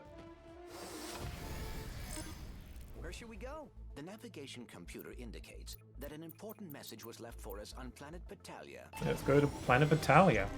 They changed this planet a little bit from the original as well. I think most of the actual level design is actually still intact. I don't think they removed any sections like a lot of the other planets in this game. One big difference, though, is that this is now an ice planet.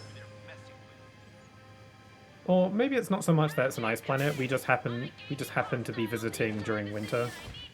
Maybe that's what it is. Yeah, this used to be like a rainy and stormy kind of planet in the original, but they made it a snow planet. I think the reason they did that is because this game does not have Planet Hoven, which was the ice planet from the original game. So they were like, oh, well, let's make this an ice planet instead, just for the visual variety. Oh, look, there's a snowman.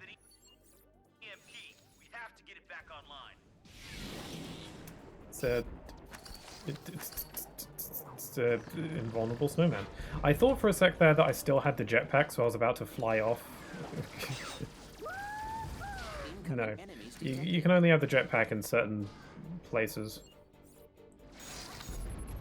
I can use my new sniper skills. Come on, I could use your help clearing the city. Always happy to help, Miss Verila.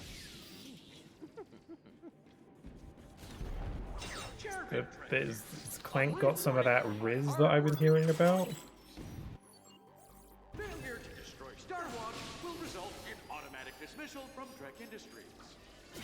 Clank has had a few love interests in the series. Usually it's Ratchet, but Clank has had a couple. I am picking up an info I can't think of any of them aside from the little pink little info bot from the second game that doesn't talk. It was cute because she brought him flowers. He didn't receive the flowers because of stuff happening, but she got him flowers. It was cute. And I can't think of any other Clank's love interest right now, but I'm sure there's at least one more, I'm sure. I don't count Courtney Gears from 3, because that was manipulative.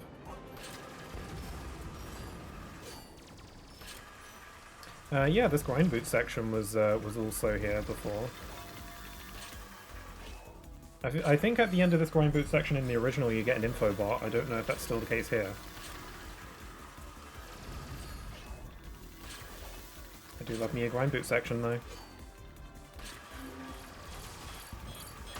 Even though it's a lot easier now. I couldn't really tell you what it is about the grind boot sections in this game that make them easier than the original. I think maybe your jump is a bit higher, so it makes avoiding stuff a bit easier. Also your jump is a lot floatier as well. And, you know, hitboxes are a bit more generous. The ice and snow looks really good. Again, this is such a good looking game. You know, for its flaws, you got to admit, this is a damn nice looking game. It still holds up, like, quite well. Like, this game could come out now, you know, with its 60 FPS patch. Like, this game could come out now and I don't think it would look that out of place. as like a modern game. In terms of visuals, that is.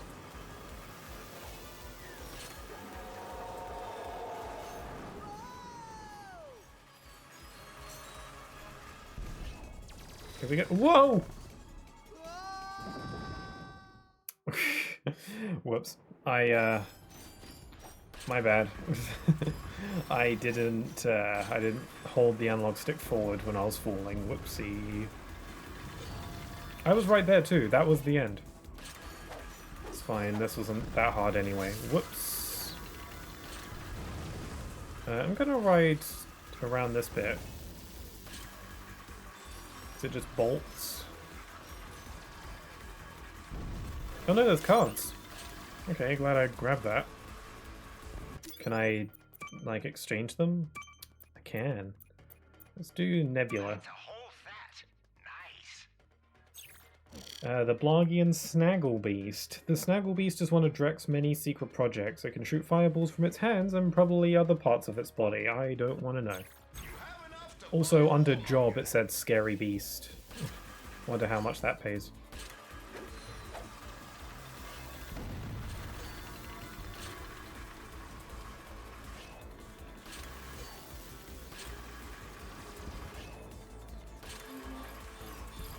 Bop. Why does it sound like the bomb screams? Like a robot scream.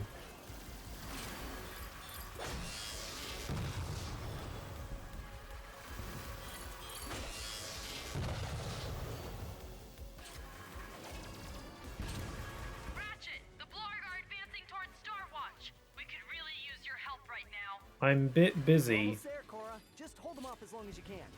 Also, I don't usually like to say stuff like this, but is it just me or is her voice acting not that great?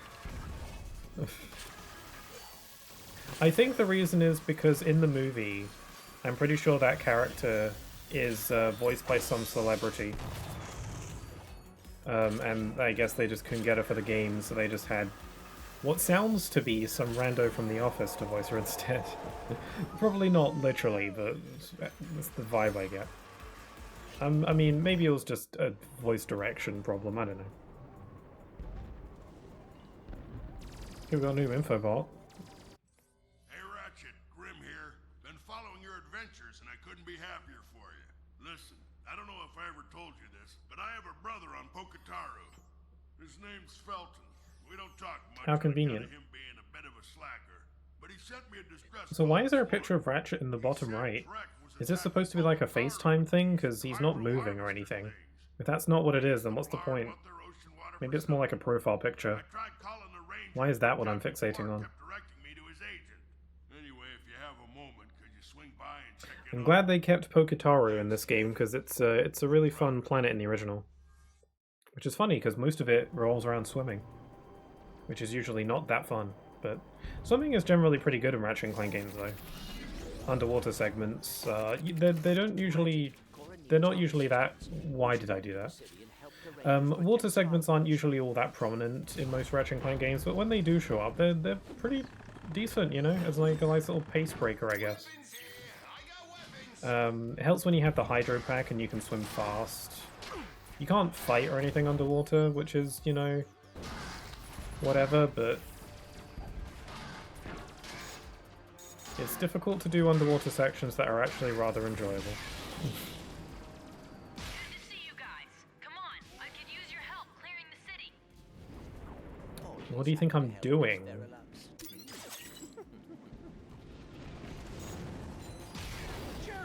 Nice shot, me. Yeah, I think the ice planet aesthetic fits Battaglia quite well, actually.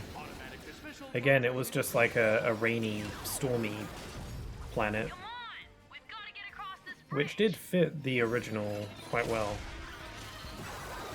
Anyway, because the level design is pretty much one-to-one the same as the first game, I remember all the secrets are. When did I get the Magna Boots? How long have I had these?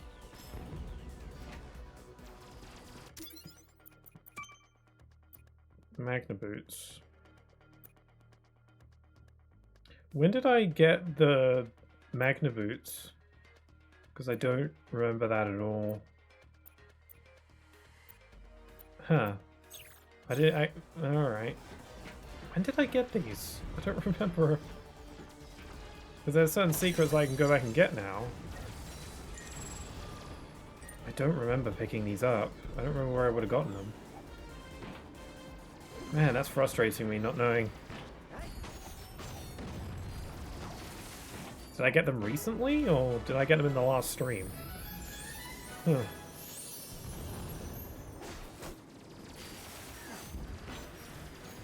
Or did I start with them? No, there's no way. What would be the point of that? Oh, I've got the box breaker now, I forgot. We've got another trespasser puzzle. This might be the same as the first game. It might be an identical puzzle. It might be. It's actually kind of cool that they remade the trespasser puzzles.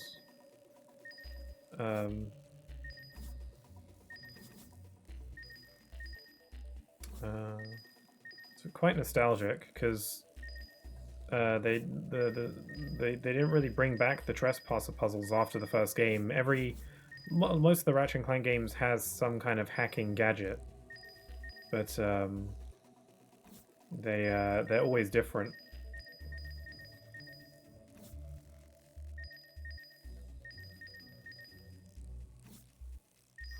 There we go. Sometimes, I'm not gonna lie, I just kind of rotate the rings around randomly until something happens. I mean, that's not what I did that time, but I sometimes do that. Oh, this is a Rhino card. Super rare Rhino card. It's the Rhino 4 from Tools of Destruction. Probably one of the lesser rhinos, if you ask me. This is a seriously dangerous weapon. Unauthorized use could land you in prison. Yes. Ratchet has been to prison in one of the games. Actually, that game is non-canon, so I don't know if he's been to prison in a canon form. Oh, wait. Oh, the Warmonger. Let's grab that. Warmonger is this game's typical rocket launcher. Pretty much all these games have one.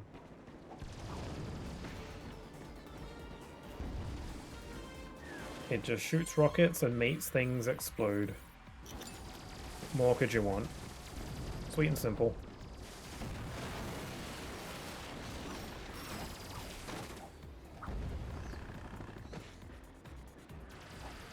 Thought there might be a secret back here. Sometimes it feels like they go overboard. In this game in particular, it feels like they go overboard with the collision on stuff. Because you can climb up so much stuff that probably you're not supposed to.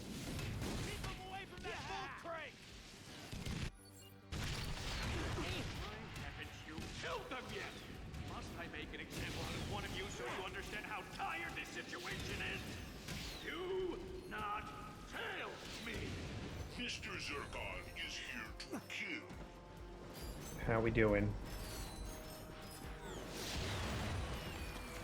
I remembered this little secret area. I'm busy. Destroy target. Am I being attacked? I sure am. Oh, I don't know if I can snipe while they're shooting at me, but apparently I can.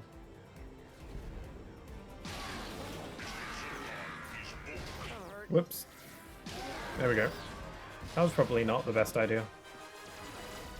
But my, my blah blah blah blah blah sniper rifle is much higher level than all my other weapons. Just because I just like using it so much. Also, hi there, Leon. Well, hello, it's been a hot minute. Yeah, it sure has. Nice to see you again. It has been a while. I don't remember the last stream that you were here for, but it had to have been a while ago. It doesn't matter though. I hope you're doing alright. How have you been? If, you know, if that's not too nosy of me to ask.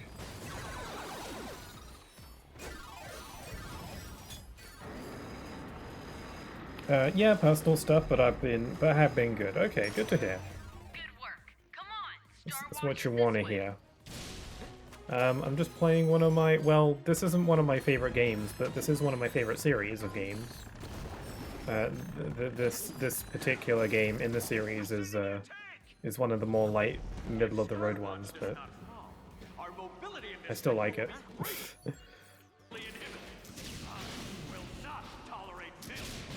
Whoa!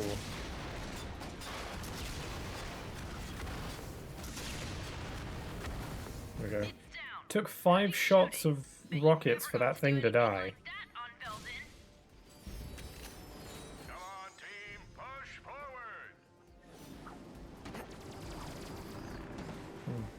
forward! Last time I think it was a Banjo-Kazooie stream or whatever it was. Really? Man, okay, if it was Banjo-Kazooie, that must have been ages ago. Well, maybe like a couple years. I don't remember. Because I've only streamed one Banjo-Kazooie game, and that was the first one. And that was a while ago.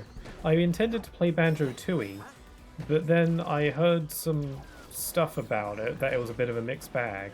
And I already found the first Banjo-Kazooie game kind of annoying.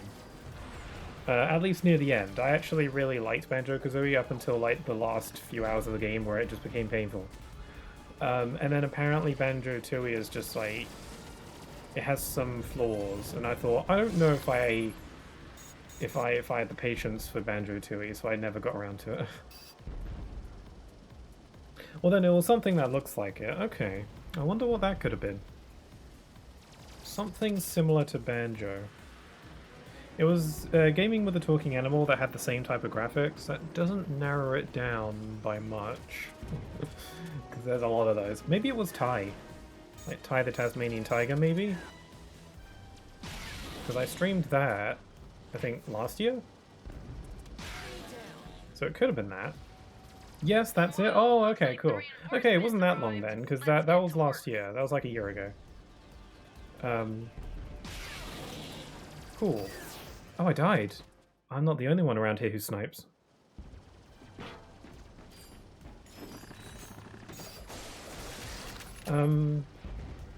Yeah, glad to hear from you again. I'm glad that I recognize your username. It's funny, because I think I'm generally pretty good at remembering people's usernames. I don't remember usually... I don't always remember, like, who exactly... Like, certain usernames feel familiar to me. But I may not always remember exactly who has that name. But I recognize your name. Snipe. I do really like playing my animal platformer mascot games, don't I?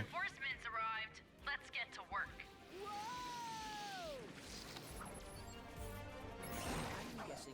Gonna set up a Groovatron, a Zircon, and I'm gonna shoot a bunch.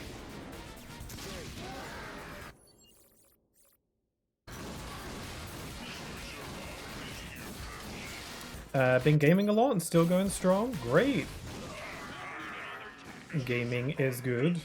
Any interesting games you've been playing recently? Because like right now, like I'm playing this on stream, and I've also been playing Tomb Raider for the first time. Never played a Tomb Raider game before.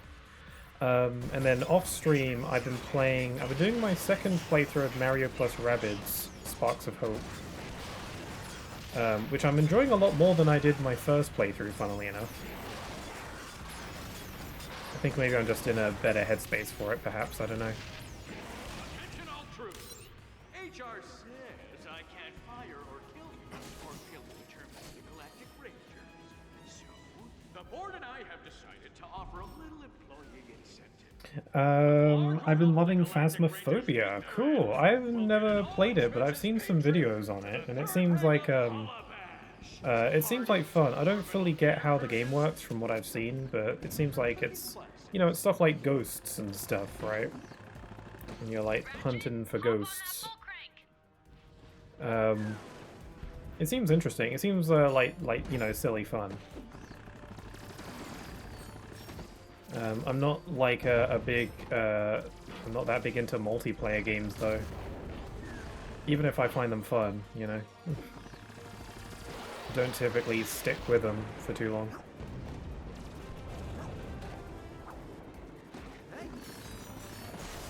I recently replayed Mario plus Rabbids Kingdom Battle and its Donkey Kong DLC. Cool! I was going to play that first before playing the second one. But I've already played Kingdom Battle a good amount of times, and I'd only played Sparks of Hope once, so I was like, I particularly want to play the second one today, so I decided to do that. Also, I was thinking of streaming Kingdom Battle at some point, maybe. Especially because it can be played at 60 FPS on Switch 2 for some reason. That's a weird thing about Mario plus Rabbids Kingdom Battle. I don't know if anyone's heard it, but like how some games have gotten performance patches when they're played on Switch 2 to up their resolutions or frame rate. Mario plus Rabbids Kingdom Battle is not a game that received any sort of patch, but for some reason it's 30 FPS on Switch 1 and 60 FPS on Switch 2. It got no patch. It didn't get a patch. That's just how it is when played on Switch 2. And it's a bit of a mystery, because I have no idea how that is. Maybe they just built the game to run at 60 FPS, but then locked it when being played on Switch 1, and like being on Switch 2 just unlocks it. It's very weird. It's a bit of an enigma, because I haven't heard of any other games where that's the case unless they get dedicated patches for it. Still, it's pretty cool. And yes, that is Phasmophobia, and it's hilarious, even playing it solo. Oh really? I didn't think you could... It was the kind of game that could be played solo. Sounds interesting though, maybe I should look into it. Those laser turrets could be a real problem for us. We're gonna have to find another way inside. You take point, I'll cover you. Okie dokie. So just like in the original game, we've got to Magna Boot our way over. Except the Magna Boots are way more enjoyable. In the original, the Magna Boots... Well, you move pretty slowly with the Magna Boots in this game too, but you can jump and stuff. They work more like gravity Don't like boots. this at all. If Drek takes down Star Watch, there won't be anything standing between him and every planet in the system. Where's Captain Quark? He said he had urgent Galactic Ranger business to attend to. Weird. Alright, I guess it's on us then. Yeah, the Magna Boots are way more fun after the first game.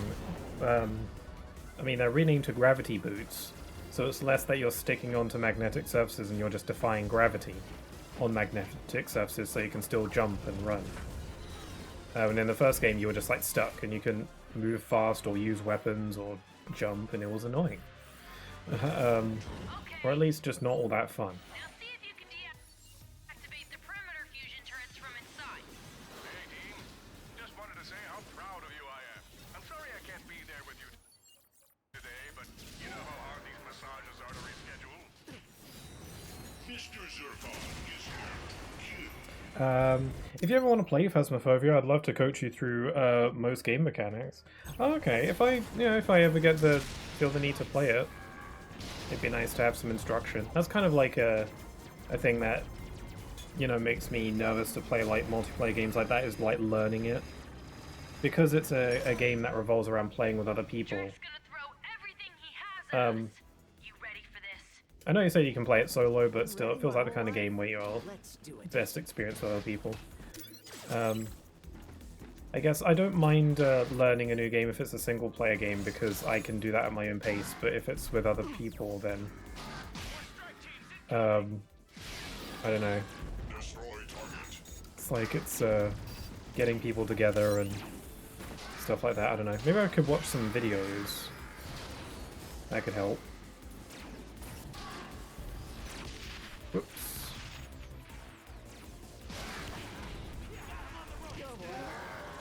I should stop sniping. I'm just getting shot at all the time, and I'm dead. Yeah, this is not the time for sniping, so I should stop doing that. It's literally killing me. Let's level up.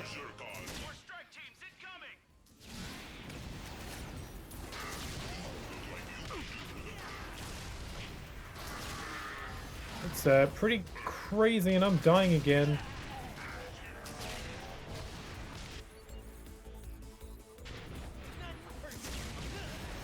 Okay, I need some health.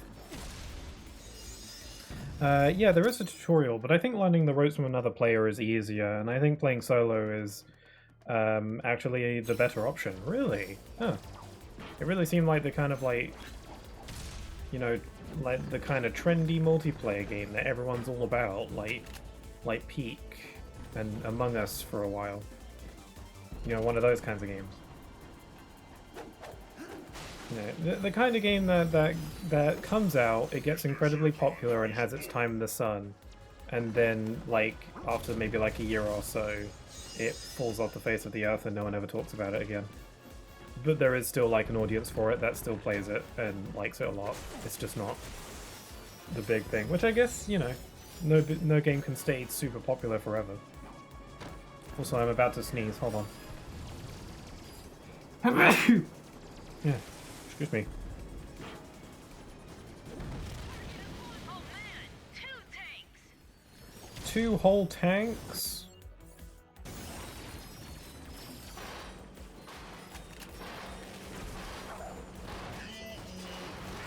I believe you got attacked by 2 tanks in the original game too. But because of the original gameplay, they weren't as violent. Yeah, 1 tank down. Whoops.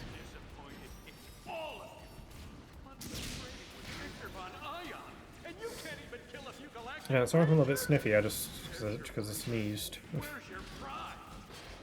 Like living underground? Oh, I dead again. I got dead again. Come on, Star Watch is this way. Oh, okay, cool. I get to at least not start from the beginning.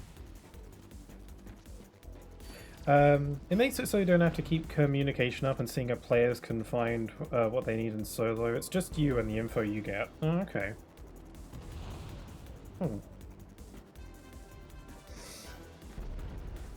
Okay, I can see how it can still be fun solo then. Perhaps even better in some ways.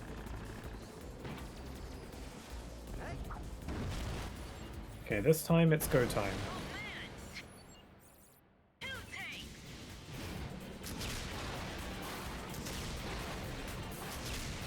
Okay, it looks like it takes 4 shots from a warmonger to kill this thing. Let's throw out another Groovatron, let's throw out a Proton Drum. And I'm just going to shoot it.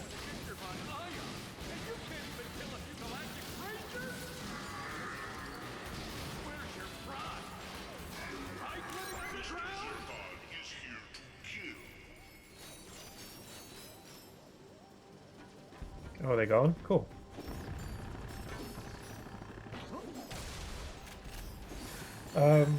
Yeah, Phasmophobia seems like fun. And, it's cool that you were playing Mario plus Rabbids as well. That's a game that I feel like no one ever talks about anymore. So it's nice to hear when other people are playing stuff like that. Especially because I just so happen to have been playing the second one. It's kind of just fun timing. Yeah, bot. Bot, no botting. Okay, the bot has been got. I got the bot. Again, I don't mind bots being in my chat, but, you know, you gotta not try and scam me or sell me things. Just have a nice chat, like everyone else. A gold bolt.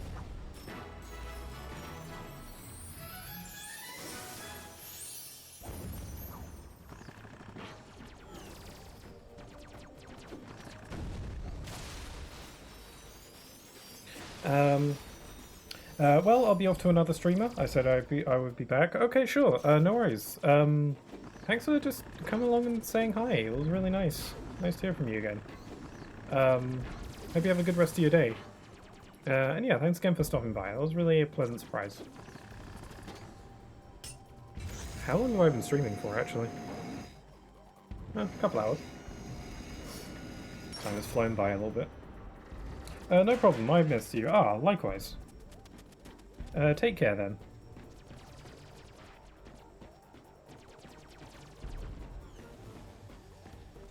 Okay, we got the cannon. We're at the defense cannon, but it looks like the system's on lockdown. We need to get this thing online and This is where the plumber used to be here, and he was like, oh, I'm trying to fix this cannon, and then I'm like, but you're a plumber.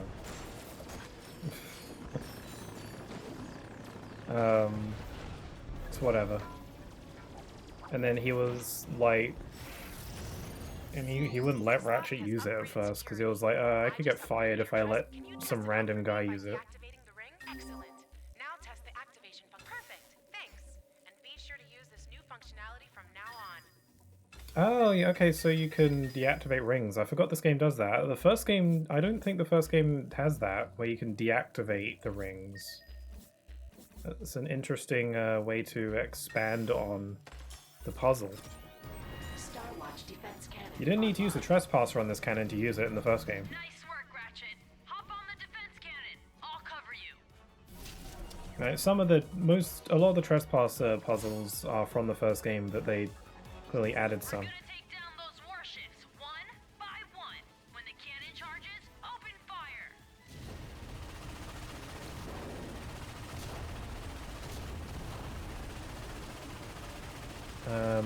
Do I just shoot them? Those are too thick for standard ordnance. We have to hit them with an ion blast. Okay, so I gotta kill the little guys to charge up the big shooty blast. Or maybe it's just a timing thing. Cannon's ready. Fire! Oh, I thought I missed. Yeah, this is actually a bit more engaging than this turret segment in the first game. In the first game, you just you don't have like a special cannon blast, you just have the regular cannons that I'm using right now. And then you just kind of shoot at the ships until they die. And that's kind of it. Oh, they still have the thing where you have to shoot their rockets. That was the thing in the first game. But other than that, you just had to keep on shooting the ships with your regular turret blasters until they died, and it took a while. Oh dear. This is a bit more engaging because you have to shoot at other stuff and wait for your blast to fill up and still defend yourself. It's just a bit better.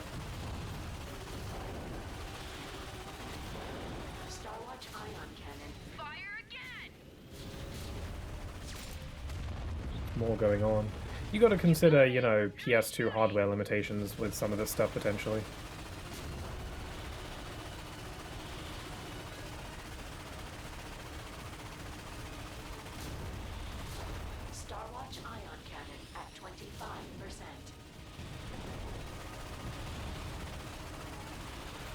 I think the cannon's charging is just timing based. I think I just got to defend myself.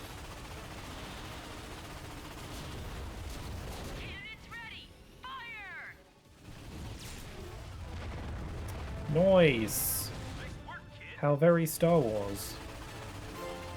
They're retreating. I shot down your battleship. That's what Drek gets when he messes with the Galactic Rangers. Yeah, woohoo! Away. I don't think there's much else to do here. This was always a pretty linear planet.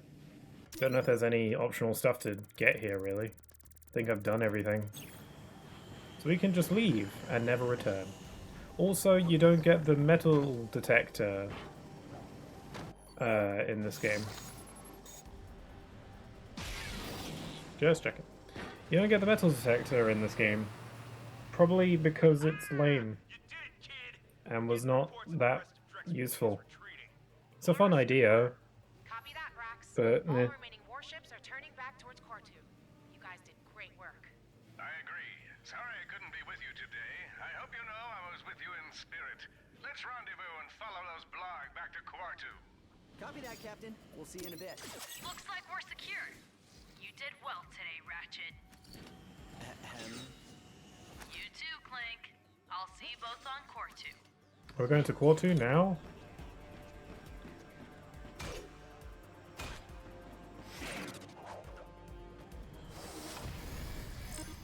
I'll punch in our new flight coordinates. Oh, we can go to Pokitaru first. I definitely want to. I want to backtrack, though, because I've got Magna Boots now. I don't remember when or where I got them, but I've apparently had them for a while now. It's actually killing me that I don't remember. I feel like I would have noticed.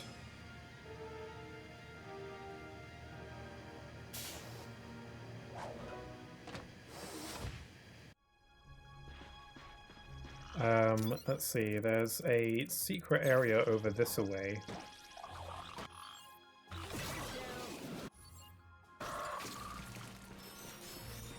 Oh yeah, I didn't notice, but Ratchet also had his air helmet on in Battaglia as well. Maybe either that's also another planet where the air isn't breathable for some reason, even though it wasn't the original, or maybe that's because of the intense cold. Maybe. Maybe their armors have heating.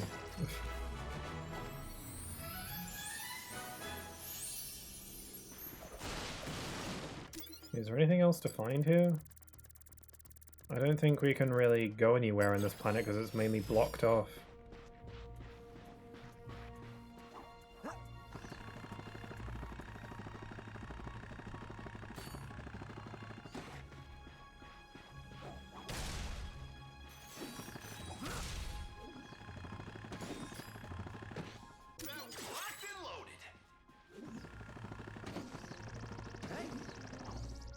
Yeah, not much to do here, really, after the intro.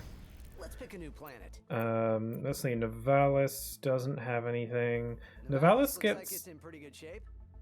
You can't really go back to Nivalis after a certain point in the game, if I recall, so... I guess that's why there's no secrets there. Kerwan?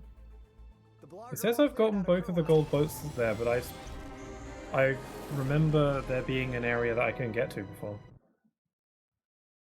I'm going to try just having a look. Because it may not be a gold bowl, but maybe there's cards or something. Because I don't think they tell you about cards. Or maybe they do, I don't know. The rhino ones, probably.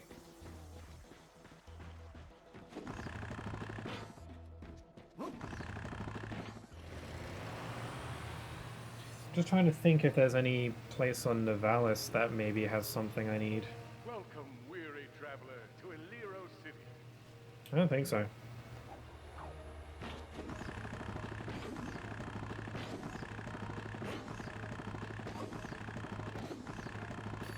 Yeah, stretch jumping with the helipack is the dodge roll to get everywhere of the Ratchet & Clank series. Oh, right, I have a trespasser now. Oh, there's a rhino card behind there. Do they not show those on the planet select screen? I feel like they should. I feel like they usually do in other games. Alright.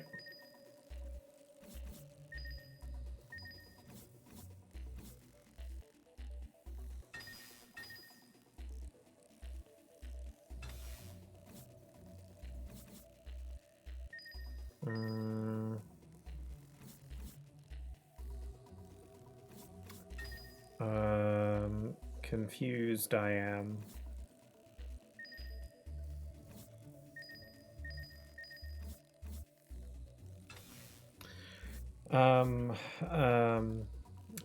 Okay. This is fine. There we go. My brain had a mild malfunction.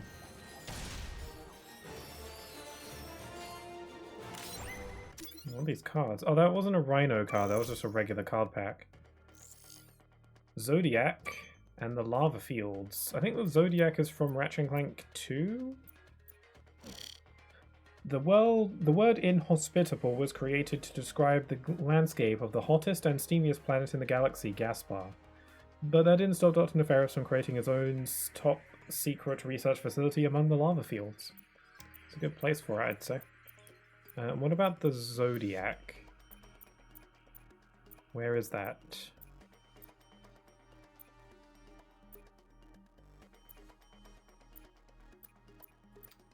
Oh, is it in the Rhino segment? Oh, it is. It's technically like considered a Rhino. So I guess its power rivals it. The Zodiac fires a lightning charge that decimates all enemies in sight. It's from Ratchet & Clank 2, yeah. I know I don't use that weapon all that much because it costs so much, so you don't really get it. Probably not until challenge mode, typically.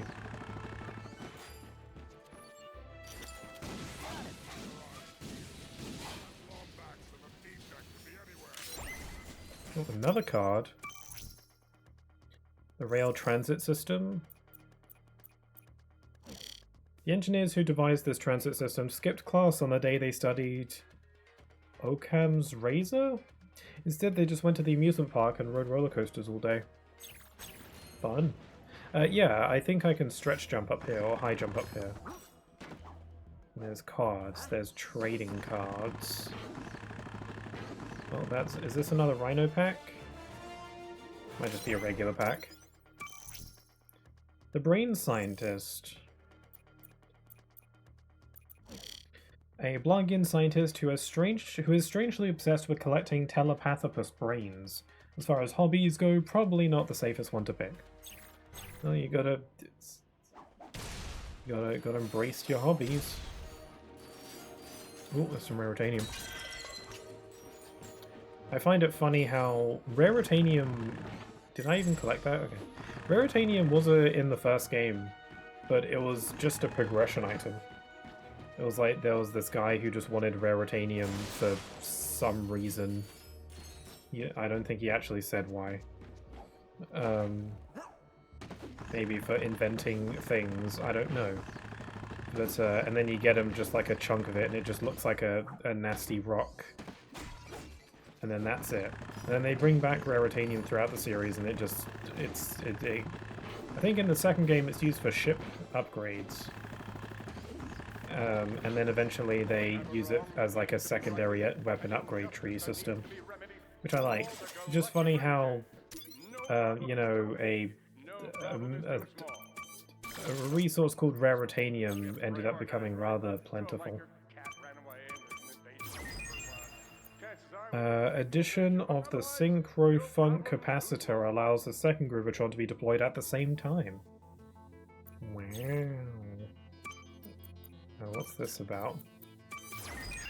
Hyperbolic optics. Improved scanners allow Zircon to identify and fire on targets from even further away. Cool. Should I maybe upgrade my Plasma Striker? Predator Launcher is kind of weak, it feels, so I'll upgrade that a bit. Okay, so even though none of that stuff was indicated on the Planet Select screen, I got some extra cards.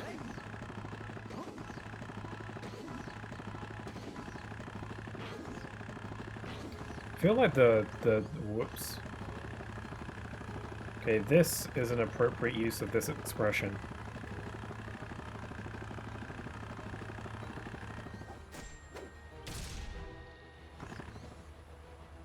Am I dead? I could probably get out of this, but I ideally don't want to fall.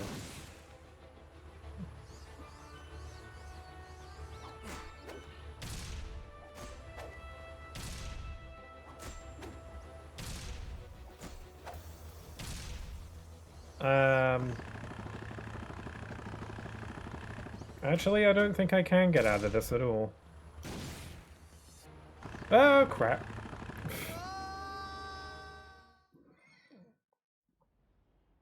Oh, cool. This is where I wanted to be anyway. I wanted to be here. Do I get to keep my cards? Yeah. We're good. Okay, Iridia has a gold bolt that I'm missing, so I'll go have a look. Where could that be? Oh, I think I know, actually.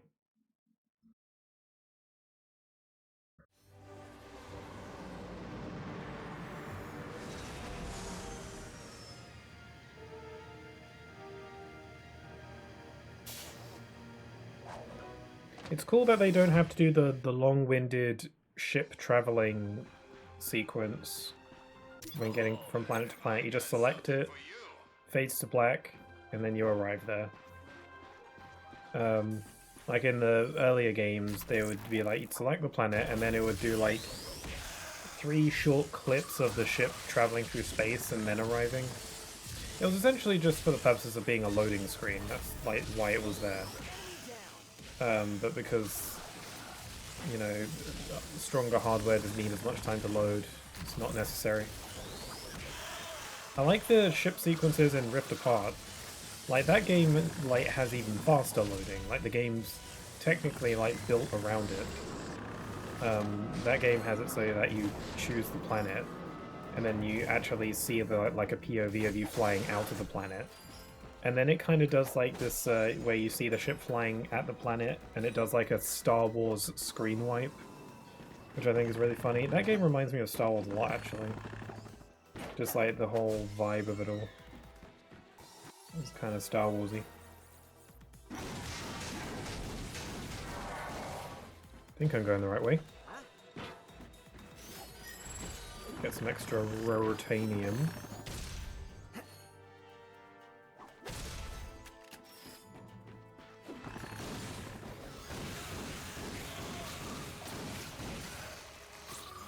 Man, this game is fun. I love getting back into the Ratchet and Clank machine. Because I streamed Ratchet and Clank 3 earlier this year. It feels longer than that, but it was this year that I did that.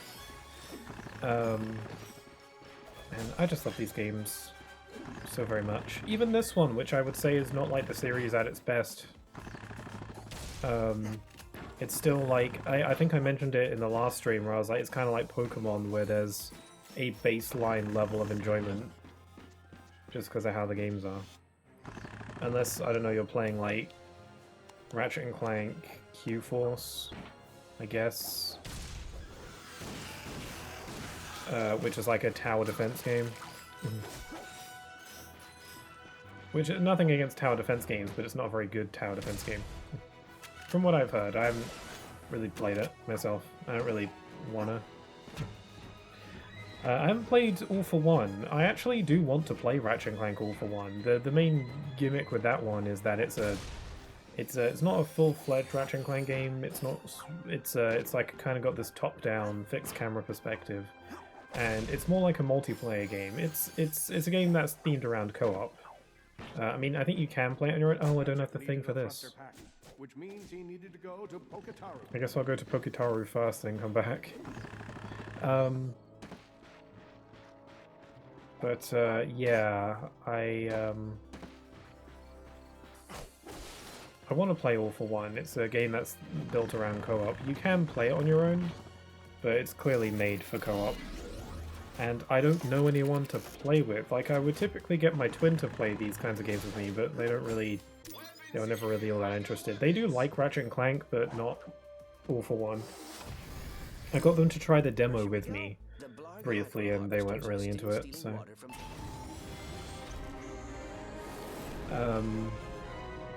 which is a shame. Again, I could play it on my own. Maybe I can. Is the PS3 store still operational? Because I could buy it and then play that on stream maybe and just play it by myself. It's kind of like a Lego game though. Except with 4 players. Or up to 4 players. But it definitely feels like a Lego game.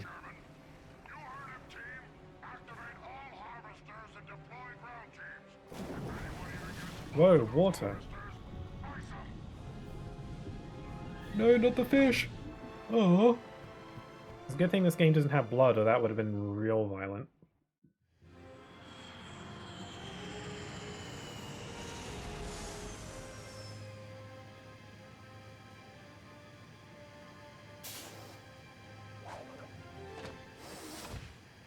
Poketaru's water supply was in trouble. Ow. I don't know if this is the case, but I feel like Ratchet's ship in this game is exclusive to the game. Like, I don't think he has a ship in the movie. I don't recall. Oh, I haven't seen the movie in many a year. So I only remember really bits and pieces of it. But I don't think he ever gets a ship in the movie. It's just a thing for the game. Well, dip me in breadcrumbs. Hello, slightly altered copy of a pre-existing character model. But I didn't believe him. I've never seen one in real life before. You must be Ratchet. This is so weird. The resemblance. It's... Uncanny, I know. Oh yeah. Grim asked us to help you destroy Drex's... That was like a, I guess like an in-joke, not an in-joke, but like a, you know, we get it. It's just a character model. It's slightly different.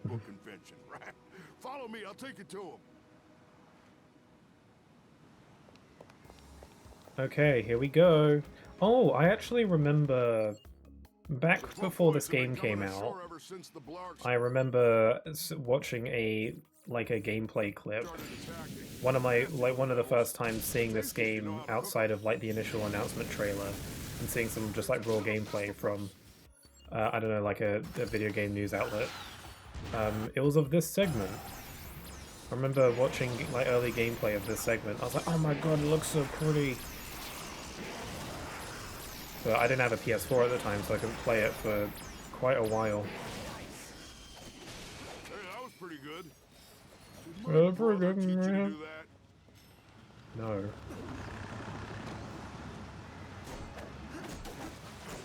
The guy that you're escorting to the main area is a lot less of a sketchy guy in this game. Hydro harvester showed up and ruined everything. Oh. Pyroster still works rather well for this bit. Going on about 10 years now. The fishing was just starting to get good too. It's actually even more effective. Can I fire at him? A little bit.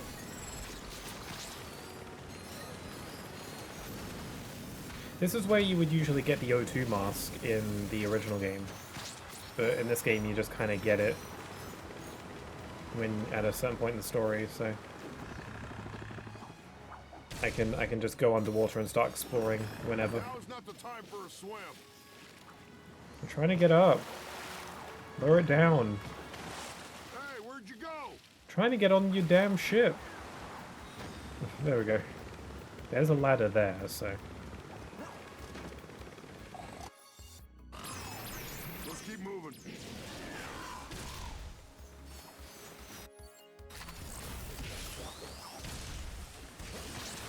I love making use out of all the weapons.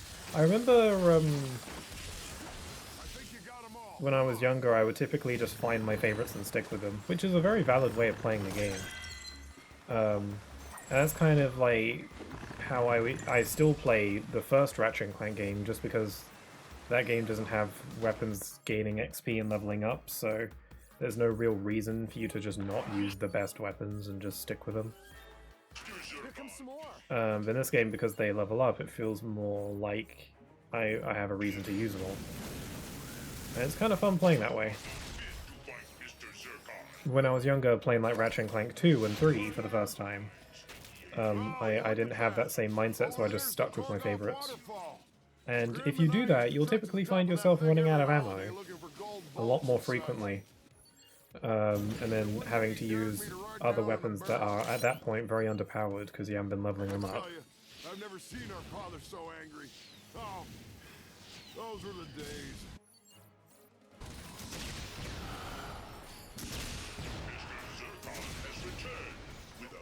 More pop points. Whoops. There we go, upgrading my Warmonger a little bit. There's a lot of particle effects going on right now. This planet is really nice in HD. I actually vaguely recall there being a secret nearby, over there. Can I get there without dying?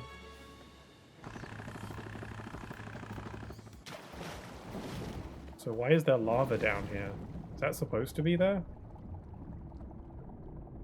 Of course, Ratchet knew he'd have the surface to breathe. Oh, apparently I can't breathe? I thought I had the O2 mask. I mean, he has an air helmet. Is it just not the same thing? It's weird. Alright. I guess I don't have the ability to breathe underwater yet. In the original game, the O2 mask works on both space and in water. It just gives you air. You coming?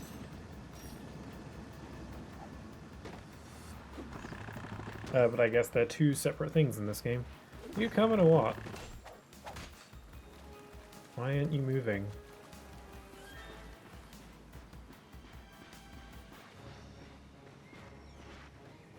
Is he stuck? Or is it maybe because this guy? Are you good now?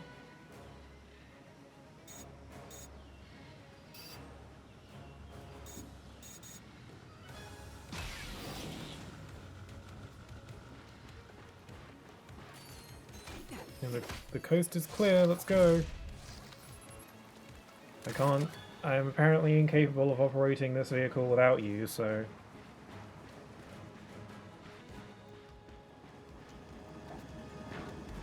Come on.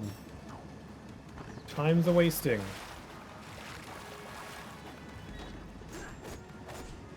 Damn, is he glitched?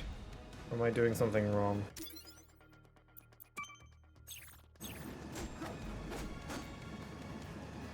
I think he might be glitched.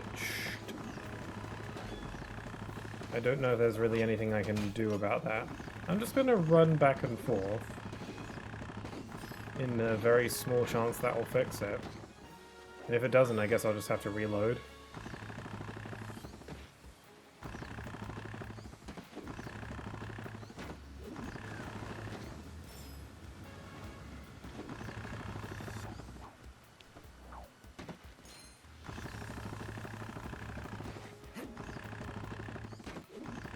No, he's still there.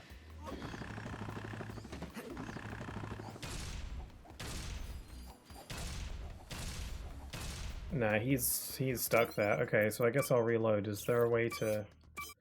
I think there is no way to manual save in this game, so I just kind of have to deal with the autosave. Okay, where am I going to get sent back? Probably at the beginning of the planet. Oh no, I'm here. That's actually very convenient. Grim and I used to trek to the top of that thing every holiday looking for gold bolts and such. Then one day he dared me to ride down on a barrel. I tell you, I've never seen our father so angry. Oh, those were the days. Okay, don't get stuck, please. If he keeps getting stuck... Oh no, is he gonna keep being stuck? It would be really awful if I just couldn't progress with the game because of that. Oh great, more puffoids!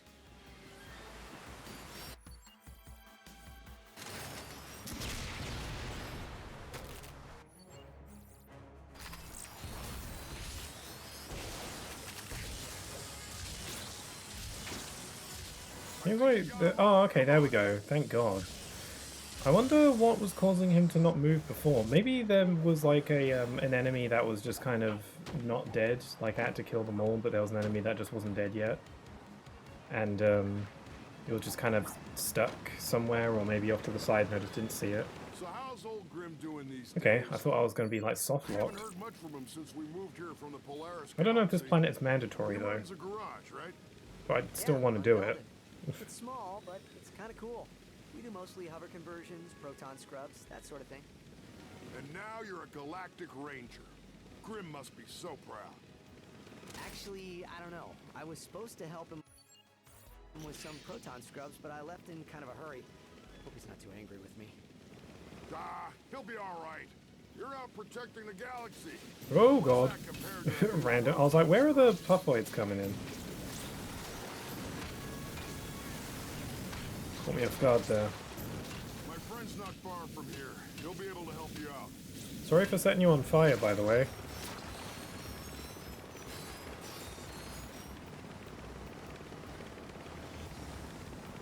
I wonder what that fence is about.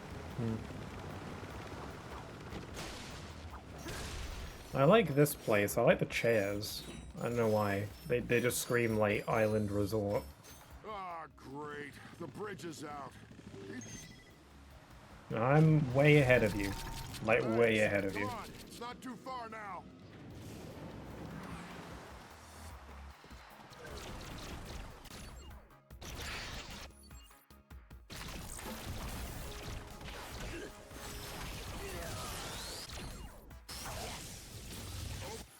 Get groovy. Boy, that's not good. Looks like the Blarg have reached the city. Looks like the puffoids are giving them a run for their money. We won't be able to reach. I am detecting another bridge control switch in the vicinity. We should activate it so Oh, Clank. I actually kind of forgot he was here. Clank, it feels like Clank hasn't like said anything or done anything in ages. It's kind of a oh, hold on, cards. Priority. Ace Hard Light. This piece of work. Where is he? Here he is. Once a galactic superhero, Ace fell on hard times until becoming a contestant on the popular reality show Dread Zone. Ace eventually became a star of the show and the leader of the Exterminators. It's from Bolden 3. I wonder why planets are named like that. Why do they have numbers after them? Because I'm pretty sure there is already a planet Bolden. So there must be a Bolden 2 that I don't know about. Either way, I wonder why they're given it's like That's a whole fat. the sequel. Gleeman Vox, the architect of the Vox network, this slimy Slademan will do anything to get ratings. His crowning achievement was Dread Zone, which at one time was the most popular entertainment program in the universe. That sounds crazy. How can that possibly be the case when it was wildly illegal and involved the enslavement of countless people and their deaths? How could that be the most popular TV show? Like, I guess I could get how that'd be popular, but like, how did he avoid like getting arrested for so long? Guess if his station was hidden well enough. That's a discussion for Deadlocked. I do intend on streaming that at some point. Anyway, what was I saying? Yeah, one big flaw with both this game and the movie is that the two title characters, Ratchet and Clank, really don't interact all that much. Especially compared to most of the other games where they interact all the time. And, you know, their friendship is a big part of these games, and it's one of the parts that I find the most compelling. About their plots, at least. But they just don't interact all that much. Like, Clank feels almost like a bit of an afterthought in the story.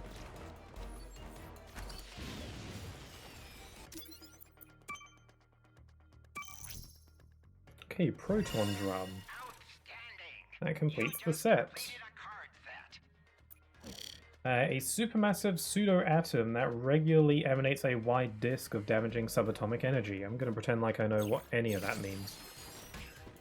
Also, apparently it's a weapon that's unique to this game.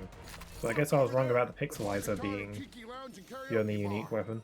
With any luck, my engineer friend will be there. The guys on my Hollow Game forum call him Big Al. Oh, we know him. We met him in Alero City. Nice dude. Oh, I forgot that Al was here. In the original game, you meet his brother here. I think his name was Bob. But he's the best upgrade guy in the business. But, you know, I guess, you know, this way they get to reuse a character model. At least that's a perk. I don't really mind. Al was always the more memorable one of the two anyway. Like, Al's brother Bob never showed up past the first game, but Al showed up a few times. As, like, a prominent character as well. He was clearly a favorite. I always liked him. He's fun. More cards? Ah, the Seeker Gun. This is from Ratchet 2? I think. If I can find it. Yeah, it's from the second one. Designed by 3 Gadgetron geniuses and 1 middle manager, he took notes and got the coffee. This projectile weapon was outlawed in 3 galaxies for being too awesome. Really? How do more weapons not get outlawed then? Because there are cooler weapons than that. I mean, it is cool, but still. It is kind of funny how weapons are just like mass-produced and sold at just any random vendor that anyone can go to and buy from. Do you even need to have like an ID to buy weapons in this universe? I don't even know how old Ratchet is. I think he's like in the first, because like I think he gradually ages throughout the series, but it's not really a factor that's brought up. But I have to assume he must be at least like 18 in the first game, I guess. Then again, like, a lot of what goes on in the Ratchet and Clank universe is sketch as hell, so... Hey, Ratchet, Clank! Small God, he's so galaxy. fluffy. How's my lady Cora doing? Yeah, she's good. Listen, We're here to help take out these hydro harvesters. Look at Clank's You can help face. us upgrade He's like, our onboard what? weapon system. Always happy to help the Galactic Rangers. How about a Tesla Blast weapon kit? It uses polarized Yeah, so in the original electroemitters to game, increase propulsion by this room was just the 128.7%. hangar for a Even Raritanium jet always fighter no that match you for those pilot. babies. Sounds like exactly But I what guess we in this need. game, this is just like a Lead the little way. We'll cover you. little juice bar, which is quite nice looking. And instead, you just get a weapons upgrade for your ship. Because your ship in the ships that you get in the first game are definitely not built for combat. They're just for getting around. Whoops. Whoops. Sorry. Oh wow, they do drop bolts though. So I'll just murder some robots. Sure, why not? Okay, I'm gonna upgrade the Warmonger a bit. Stronger bearings can support the weight of additional missiles, increasing max ammo. I definitely want that because it doesn't have much ammo.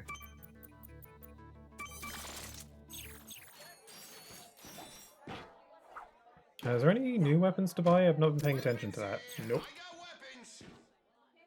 Got weapons, bada bing.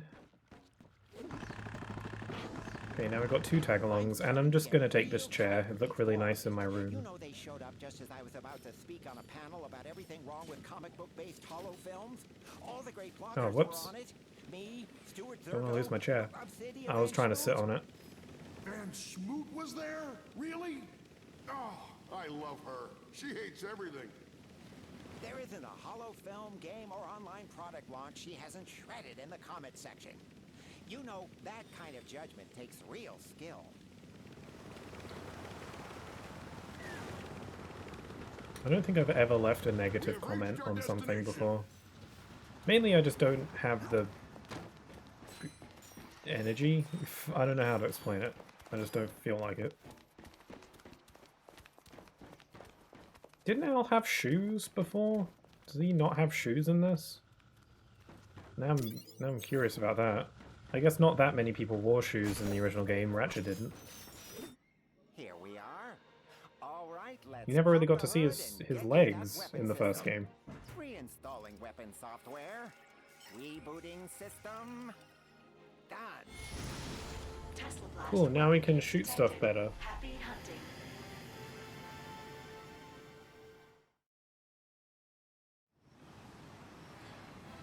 Okay, now it's time for shooting. Take out those hydro harvesters. This was a shooting segment in the original game too. Won't damage those hydro harvesters.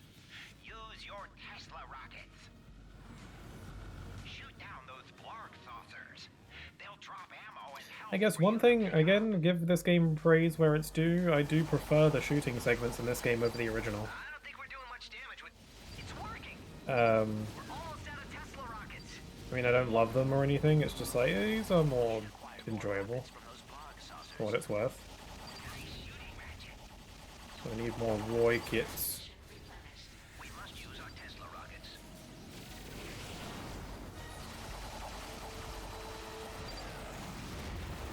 We're almost out of Tesla rockets.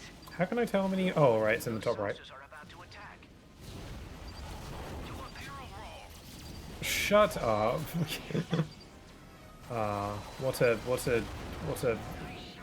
What a relevant meme. It will never die though. Chairman, one of the Galactic Rangers Should have is on known. Pocataru. He's taking out our hydro harvesters. Now you listen to me. I want that water. Failure is not an option. Destroy the Galactic Ranger, or I'll make sure the first person buried on our new planet is you! Yes, Chairman. You got it.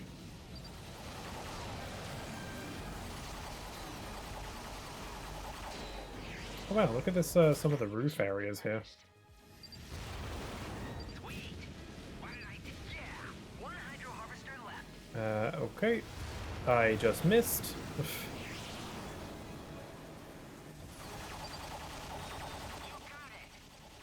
Wow, look how much, like, stuff that's... What are these 2 buildings over there? What's that about? What are those? I've, like, modeled quite a lot of this.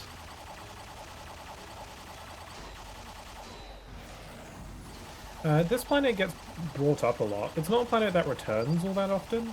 I think it's in the first game, obviously. It's in this game.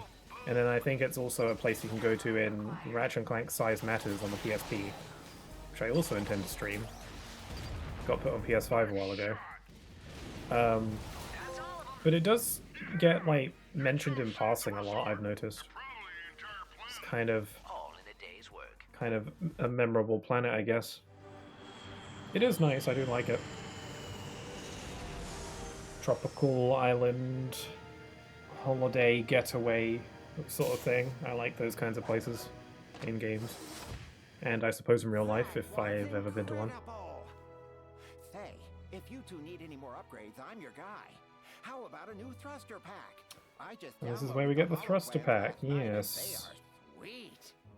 This is where you also get it in the original as well, but from Bob. And you have to pay for it. That's a big distinction.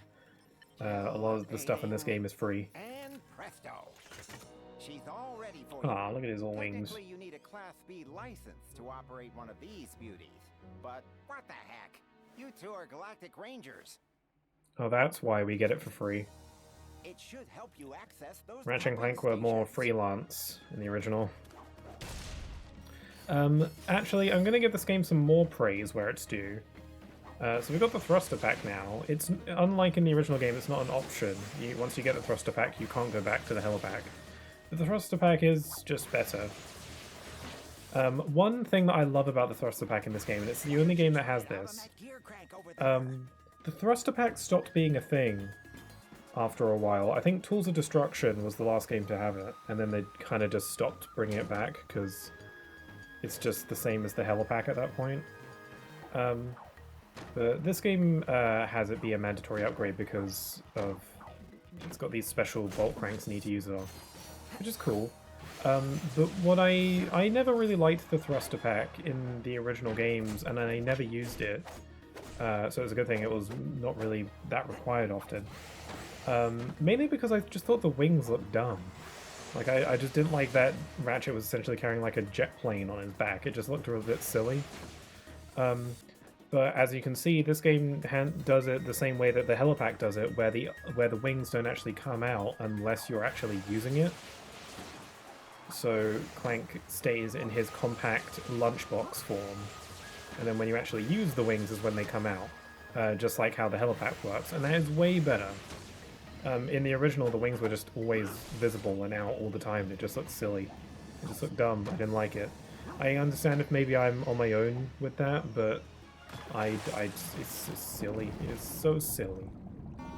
And I didn't like it. So, yeah, this is way better, and this is the only game that has the thruster pack that does it this way. And I much prefer it. I still would prefer using the helipack just because I like it. It's iconic, and I like the sound it makes. Like the sound of the blades spinning is always satisfying. But the fact that they made it so that the wings only show up when you're using it is such a good change. And, you know, because otherwise, like, this game doesn't give you the option to go back to the helipack. Every game that has the thruster pack allows you to go back to the helipack if you want. But this game does not. It's like just a mandatory upgrade that you can't go back from. But because the wings aren't visible all the time, it makes that not terrible. Because if the wings were visible all the time like they are in previous games, then I would hate the fact that it's non-optional. So, very good. Good on this game.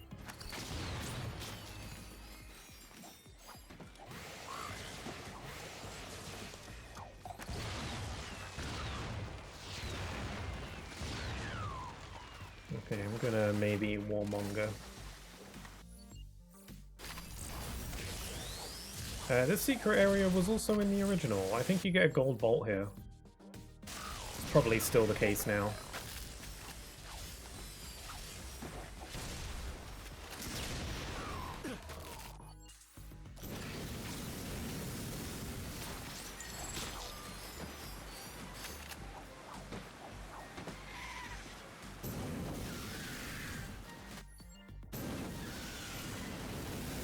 We've got another telepathopus. Oh, are they called telepathopus because it's like brains, like telepathy, telepathic brain, because they have big brains? I only just realized that. I'm a bit dumb. I'm a bit slow. Also, don't see that gold bolt over there. Can I get that without getting like eaten by something? Only one way to find out.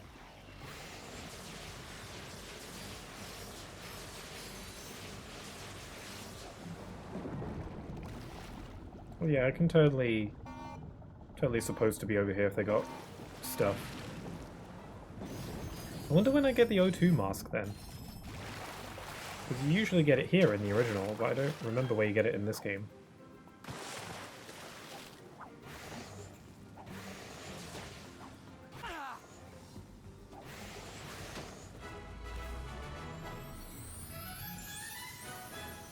Hooray!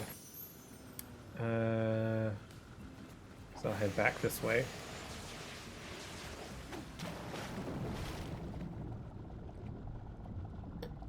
That's really cool underwater too. There's a skill point in the original game that you get for blowing up all the boxes underwater. I don't know if that's still a thing here. This game doesn't have skill points. They stopped doing skill points because trophies, like PlayStation trophies, kind of do the same thing. Sort of, except that trophies are generally less cryptic and random. Oh, that's a gold bolt. Of course, Ratchet knew he'd have to surface to breathe. Damn it, I underestimated. Or overestimated, I don't know.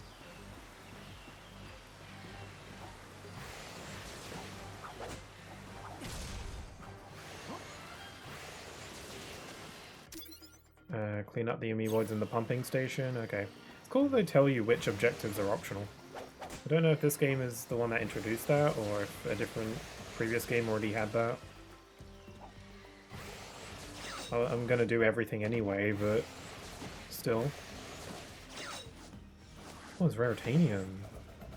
I think I already got it, alright.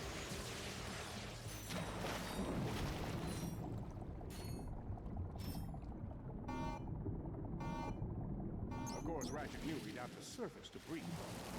I like how it's reminding me that breathing is a thing.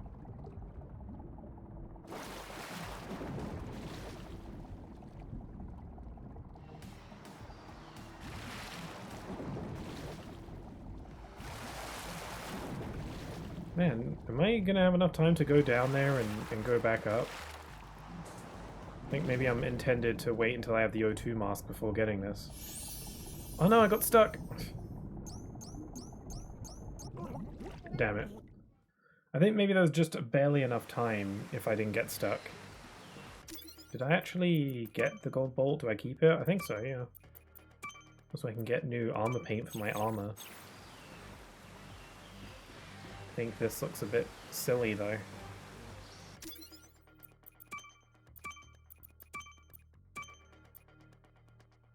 Any new head marks? I get T-Rex. That is terrifying. Let's not have that. Bolt styles. Oh, we can have rare minerals. Got a bunch of new stuffs. Oh, we can hide the HUD. Cool. I actually like editing has made me appreciate the ability to remove the HUD. That's actually really cool. It's weird that it's something you have to unlock though. Okay, I want to see what the rare minerals look like.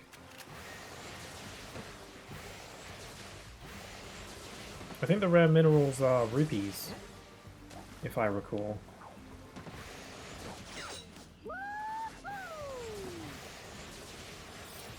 Yeah, they're rupees. They're green ones. I want to get a good look at them. Of course, Ratchet knew he'd have to surface to breathe. Cut that pretty close. Oh, some of them are blue. They obviously don't make the same sound. Yep, these are just straight up just rupees. No real hiding that. Pretty cool. I don't know what the spherical spheres are. They're probably spheres. I don't know what game they'd be referencing though.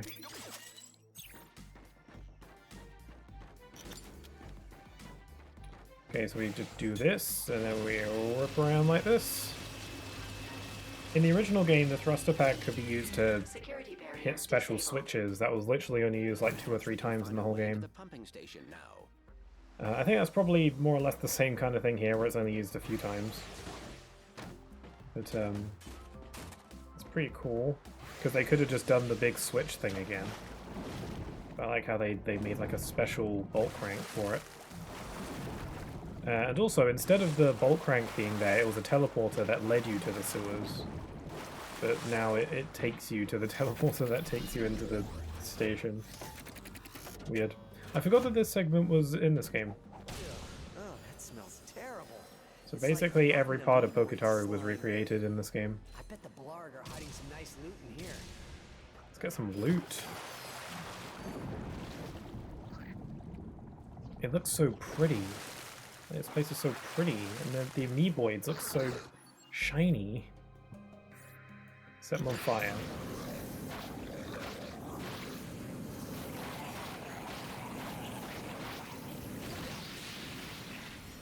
Pretty damage spongy. In the original, you basically just hit them, and then they divide, and then you hit the copies, and then they divide, and then you kill the little ones, and then they're dead.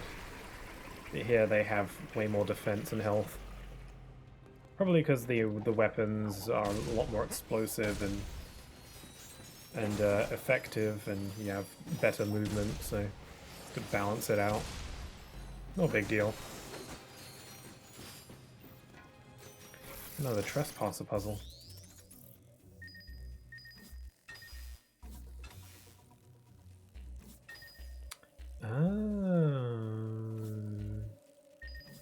There we go. I think any puzzle that utilizes the ability to get rid of the rings must be new to this game, and not just pulled from the original. Oh, I need to fill up the water. Actually, I'll kill this thing first.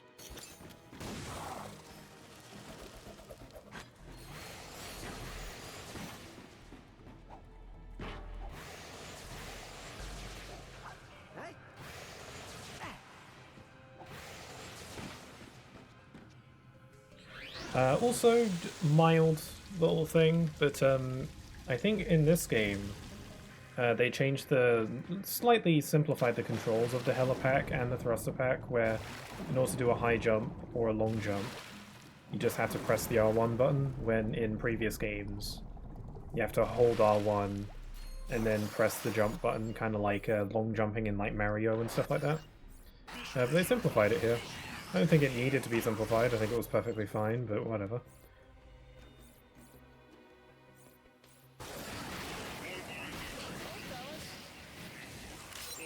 I should probably Groovatron.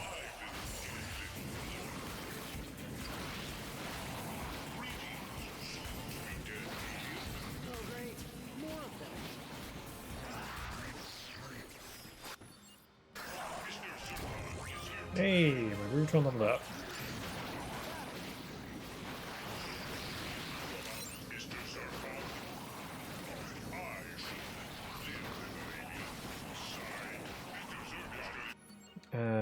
So another one. They are pretty damage spongy though.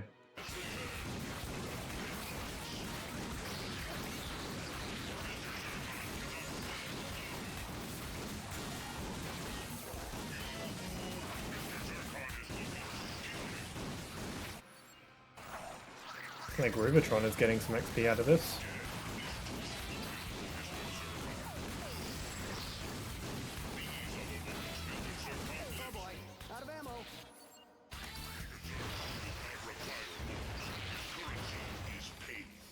Okay, they took a while. Let's hop on this and spin it around. Yeah, there's like a creative little use for the thruster pack. It's just a visual thing, but I like it. Okay, now we gotta do some platforming.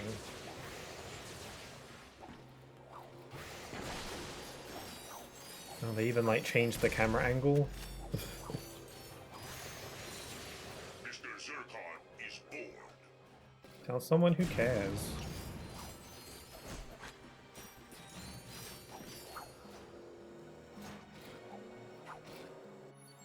Okay. We've got some more cards. Is this just a pack, or is it a Rhino pack? Apparently none of the cards are ones I have, so I'll just duplicate. Or trade in the duplicates. Set complete. The Blarg Depot. The Blarg Depot in Gaspar is where Dr. Nefarious manufactures all sorts of weapons and gadgets for the Blarg. Rumor has it they are working on a top-secret Blargian jetpack. Wow, that's the thing that I have. Also, we have an entire section dedicated to girl power. I actually didn't realize I got Talons. Tough and Fearless Marcasian? Talon was the daughter of the famous explorer Max Apogee, one of the few who can actually read the Lombax language. That's a whole set. Right, Angela Cross, the most plot hole character in the series. Also known as the Unknown Thief, Angela Cross was a former geneticist for Megacorp. She helped develop the Protopet. When she complained to the management that it couldn't be controlled, she was fired. She eventually teamed up with Ratchet and Clank to save the universe from Megacorp's greedy plan to mass-produce Protopets. Yes. They make no mention of the fact that she's a Lombax in that description, and how that's a bit of a plot hole later.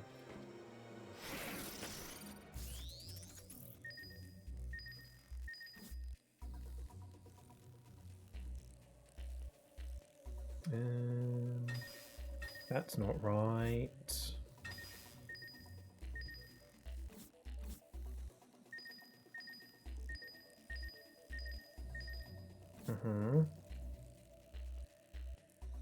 Crap. Let's see.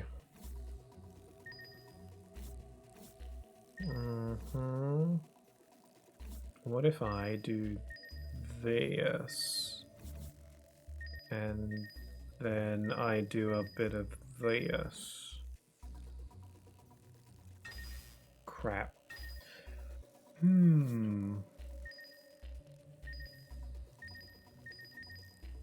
might have done all this already. Yeah, that's not gonna work. Did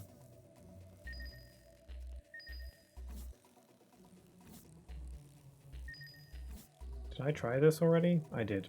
I just keep trying the same things over and over again because I don't retain that much information at one time. No, I tried that already. And I tried that already.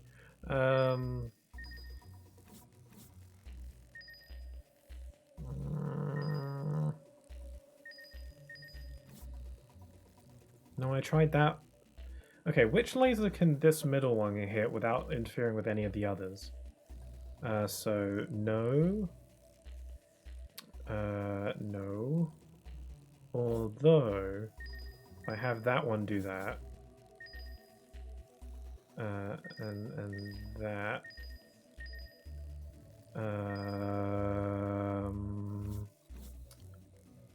No.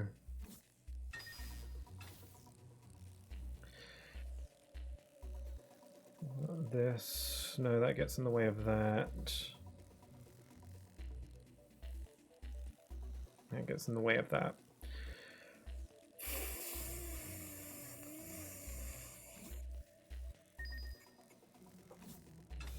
No, that won't work.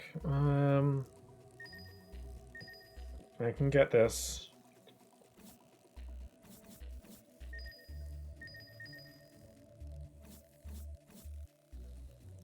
No, I can't do that one. Okay, just slow down. Think it through. So, if this switch... Oh no. My brain broke. Do not forget, there is an auto-hack program to assist you if necessary. No, Clank. I'm not doing the auto-hack. It literally just solves the puzzle for you.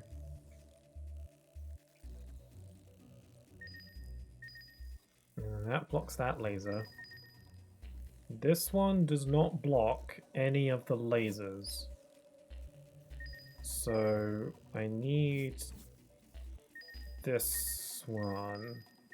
Okay, that was actually kind of easy when you go about it the right way. It was so easy, I wasn't even worried.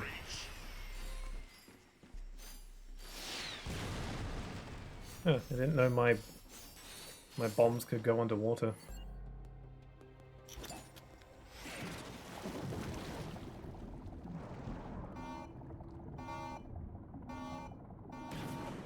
Still don't have the O2 mask, so I gotta move fast.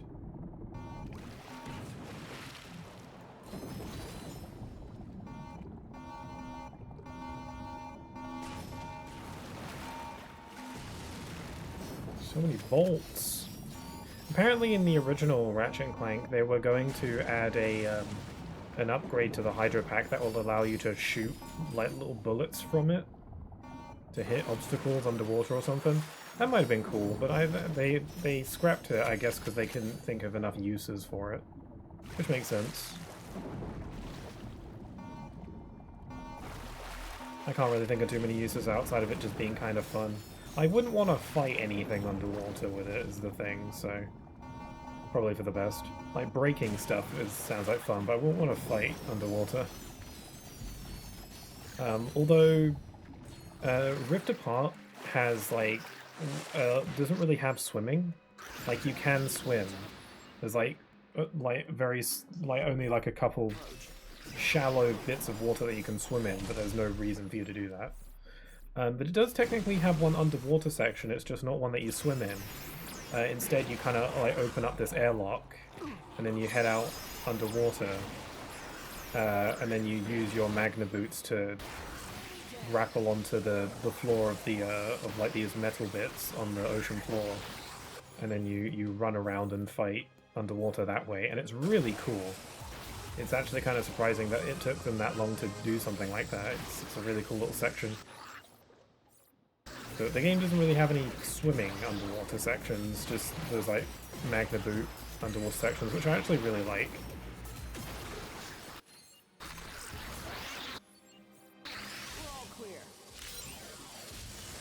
Some more kiads.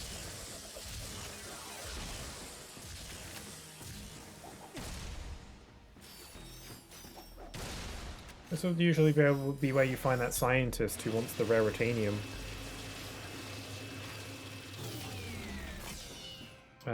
What is this? Oh, a bit late for an O2 mask. An O2 mask. Now I can. This is where you would get the Persuader, which was essentially a hypnotizing gadget, but its only use was getting you discounts. Okay, now we can swim whenever. Copy that.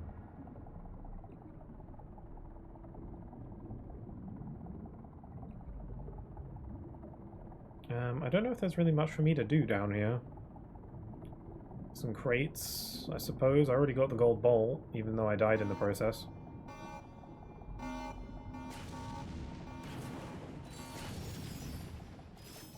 Don't know if there's anywhere else where I really need to know how to swim.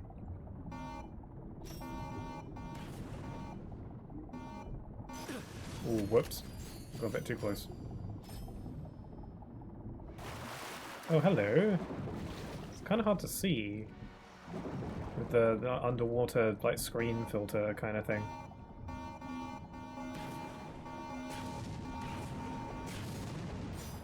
Lots of bolts. For some reason in my mind I keep feeling the need to refer to them as rupees. I don't know why. I've been doing a lot of Zelda stuff this year, I think. I think the only Zelda game I actually streamed this year was Twilight Princess. I think. I streamed a bit of Minish Cap this year, but some of that was the year before. But then I've also been playing a lot of Zelda off-stream as well. Like, I did a playthrough of Breath of the Wild when the Switch 2 edition came out. I recently was playing Age of Imprisonment, because that came out not too long ago. I did a full playthrough of Skyward Sword, because you know, the Switch 2 has new Joy-Cons, and my old Joy-Cons were drifting, but I was like, hey, I got Switch 2 and it comes with new Joy-Cons, so I decided to play Skyward Sword with them. And then I've been also working on Zelda videos, and there's so much Zelda going on right now. I could use a Zelda break.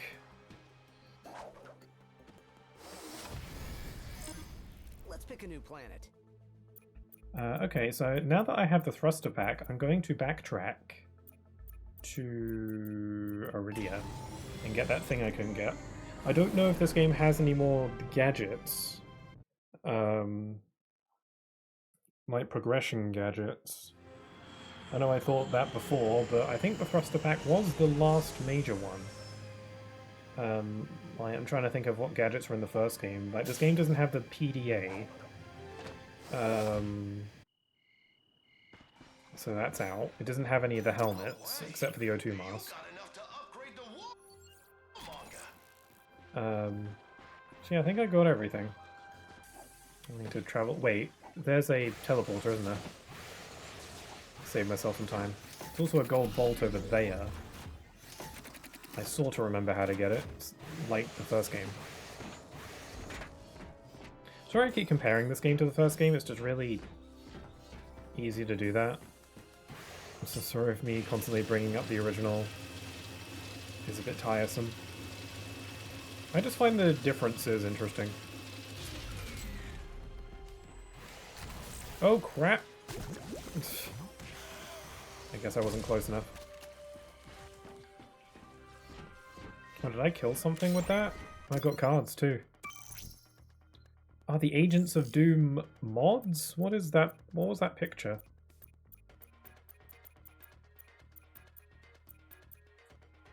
Agents of Doom mods. What does that mean? The nicest, smartest, most attractive group of people you could ever hope to meet in cyberspace. Manufacturer Earth. Class moderators. First appearance in Insomniac Games Forums 2004? What? Group of... They're moderators. Moderators for what? Like, website? Or something? Weird. What a weird, I don't remember that card at all. Pretty cool, though. I guess, like, if they just called them the Agents of Doom after the weapon.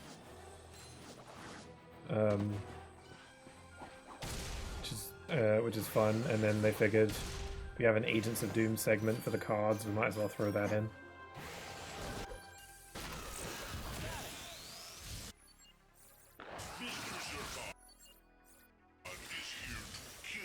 I'm gonna pixelize.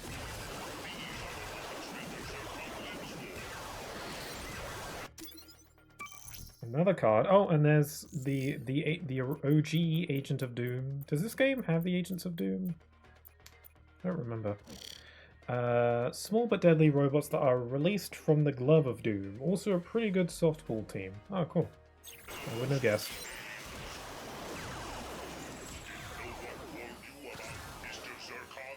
One thing about the pixelizer turning your enemies into pixels, it's kind of hard to tell when they're dead.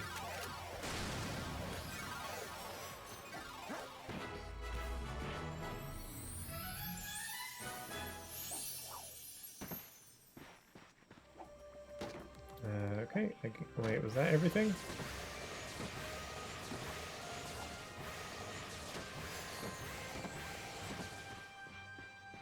Mr. Zircon is born.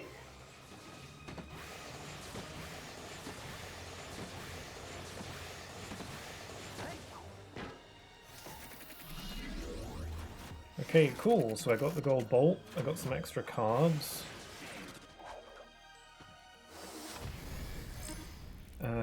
Nebula G34. Is there anything here? This place won't be giving us any more trouble. Is there anything here I couldn't do before?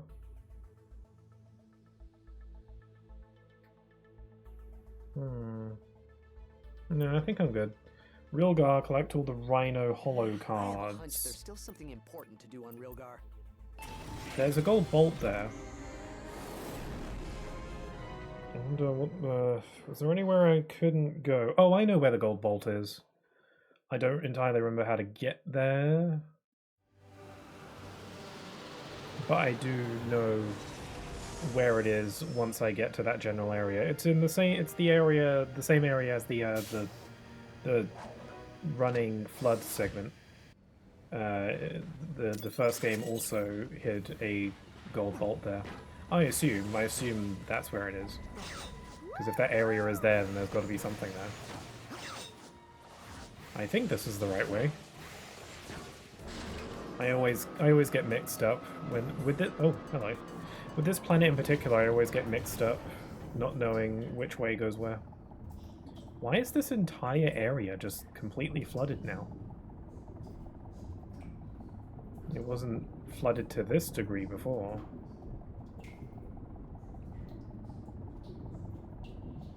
Also, the sound of like the dripping is like really realistic, and it feels like it's in the room with me.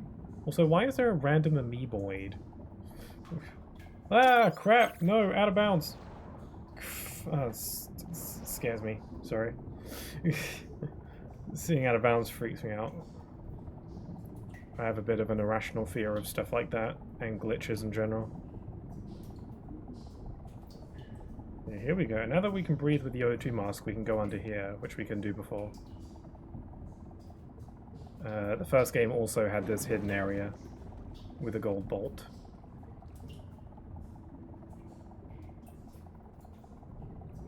And there he is.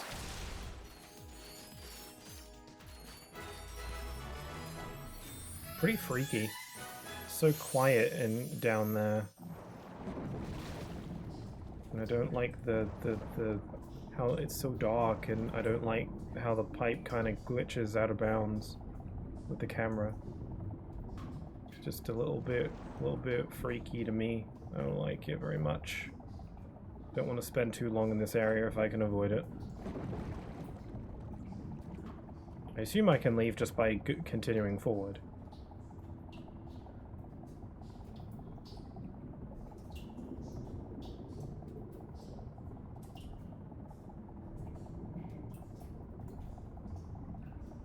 It's so eerie and quiet. I feel like something might jump out at me. And I can't fight back because I'm underwater.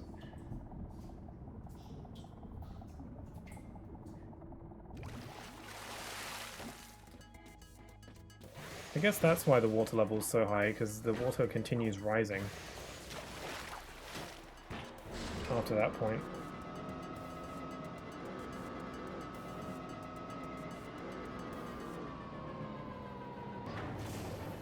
And here we are. Sorry, Smith. I can't build you the weapon until you bring me all the Rhino. Ooh, almost fell. I think I can just jump down there. I could wait for the taxi, but I can jump. It's fine.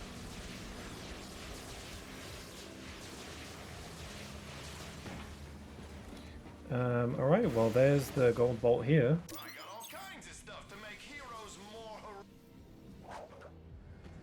And yeah, the only other thing I need to do there is get the holo cards. Gas bar. Yeah, this is what I needed the Magna Boots for, and I apparently had them, and I could have done that Magna Boot section when I was here earlier, but I just didn't think I had them. Still haven't remembered when I got the Magna Boots. Maybe I got them from this planet? I don't know. I feel like I'd remember that though. Oh wait, is the Magna Boots what I got from the brain guy? Was that like the first reward I got? Weapons here! I got weapons! I thought it was a jetpack. No, it's a jetpack that he gave me first. I don't know, it's weird.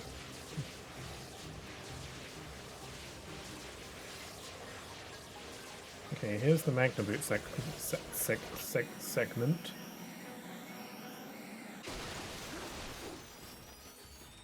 I'm just gonna fuel up. I think this is like a little secret cave area, like in the first game, except the means you get to it are different. In the first game, this secret area was a lot more well hidden, actually. You had to kind of, you had to kind of like jump into a cave entrance That looks like it's not really supposed to... I don't even think it's on the map, is the thing. In this game it's way more clear. It's not really a super secret area. Because exploring is fun. Exploring is fun. Maybe I should have waited. No, I'm fine. Man, check out the lighting in here. Oh my god, it's stunning. I'm simply flabbergasted.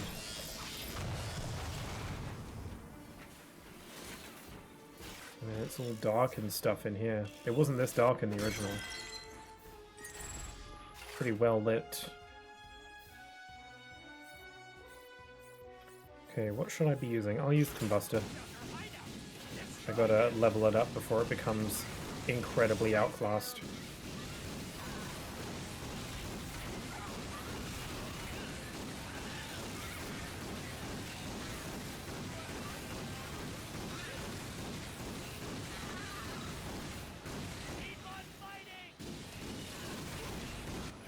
Okay, there's a lot of you.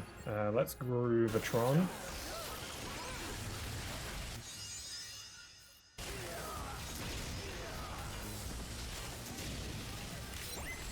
Got more cards! I'll always take a break for some cards. The Fusion Rifle. Which one is that from? Because a lot of the Ratchet Clank games have just some variation of a rifle. So they tend to blend together for me. This is from Deadlocked, okay. Uses a patented form of hydrogen fusion combined with a state-of-the-art magnetic optics scope for long-range accuracy. Gleeman Vox keeps this weapon handy at board meetings in case he gets interrupted. I don't know if a sniper rifle is the best for that. Something more close range, perhaps. I'm not going to give him tips.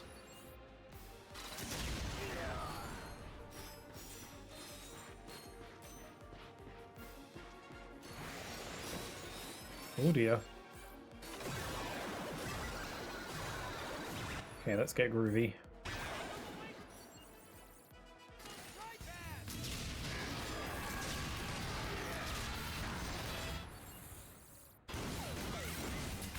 More cards!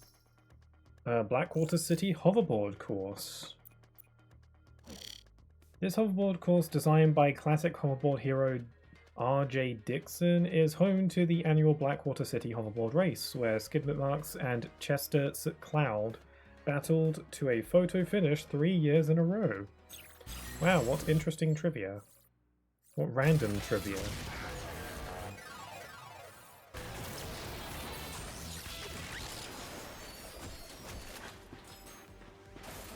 Okay, now I just need to figure out the puzzle of pressing the 3 buttons. Who's shooting at me? Oh, hello.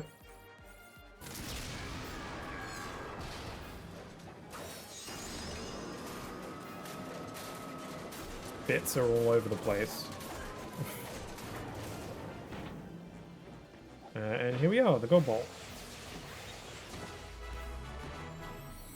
Basically done everything here.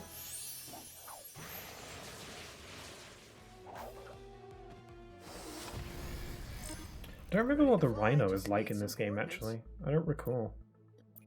Got all the stuff there. Okay, I think I'm set. So I think I'll end the stream here, actually. This seems like a good point to end, so next time we'll go to Quartu. It's not like the final planet. I mean, I guess it is, but you go there twice, I think. Well, actually, no. Quartu is like a late game planet.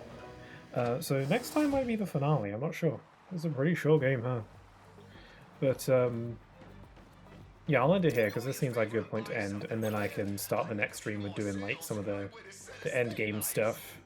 There aren't really that many, like, extra optional stuff, arenas or anything like that, so I don't think. But I do want to try and get all the gold bolts, perhaps, and, like, the Rhino and stuff, which won't take too much time. So yeah, next time might be the finale, and I might be able to get all that extra stuff as well. So I'll end it here for today.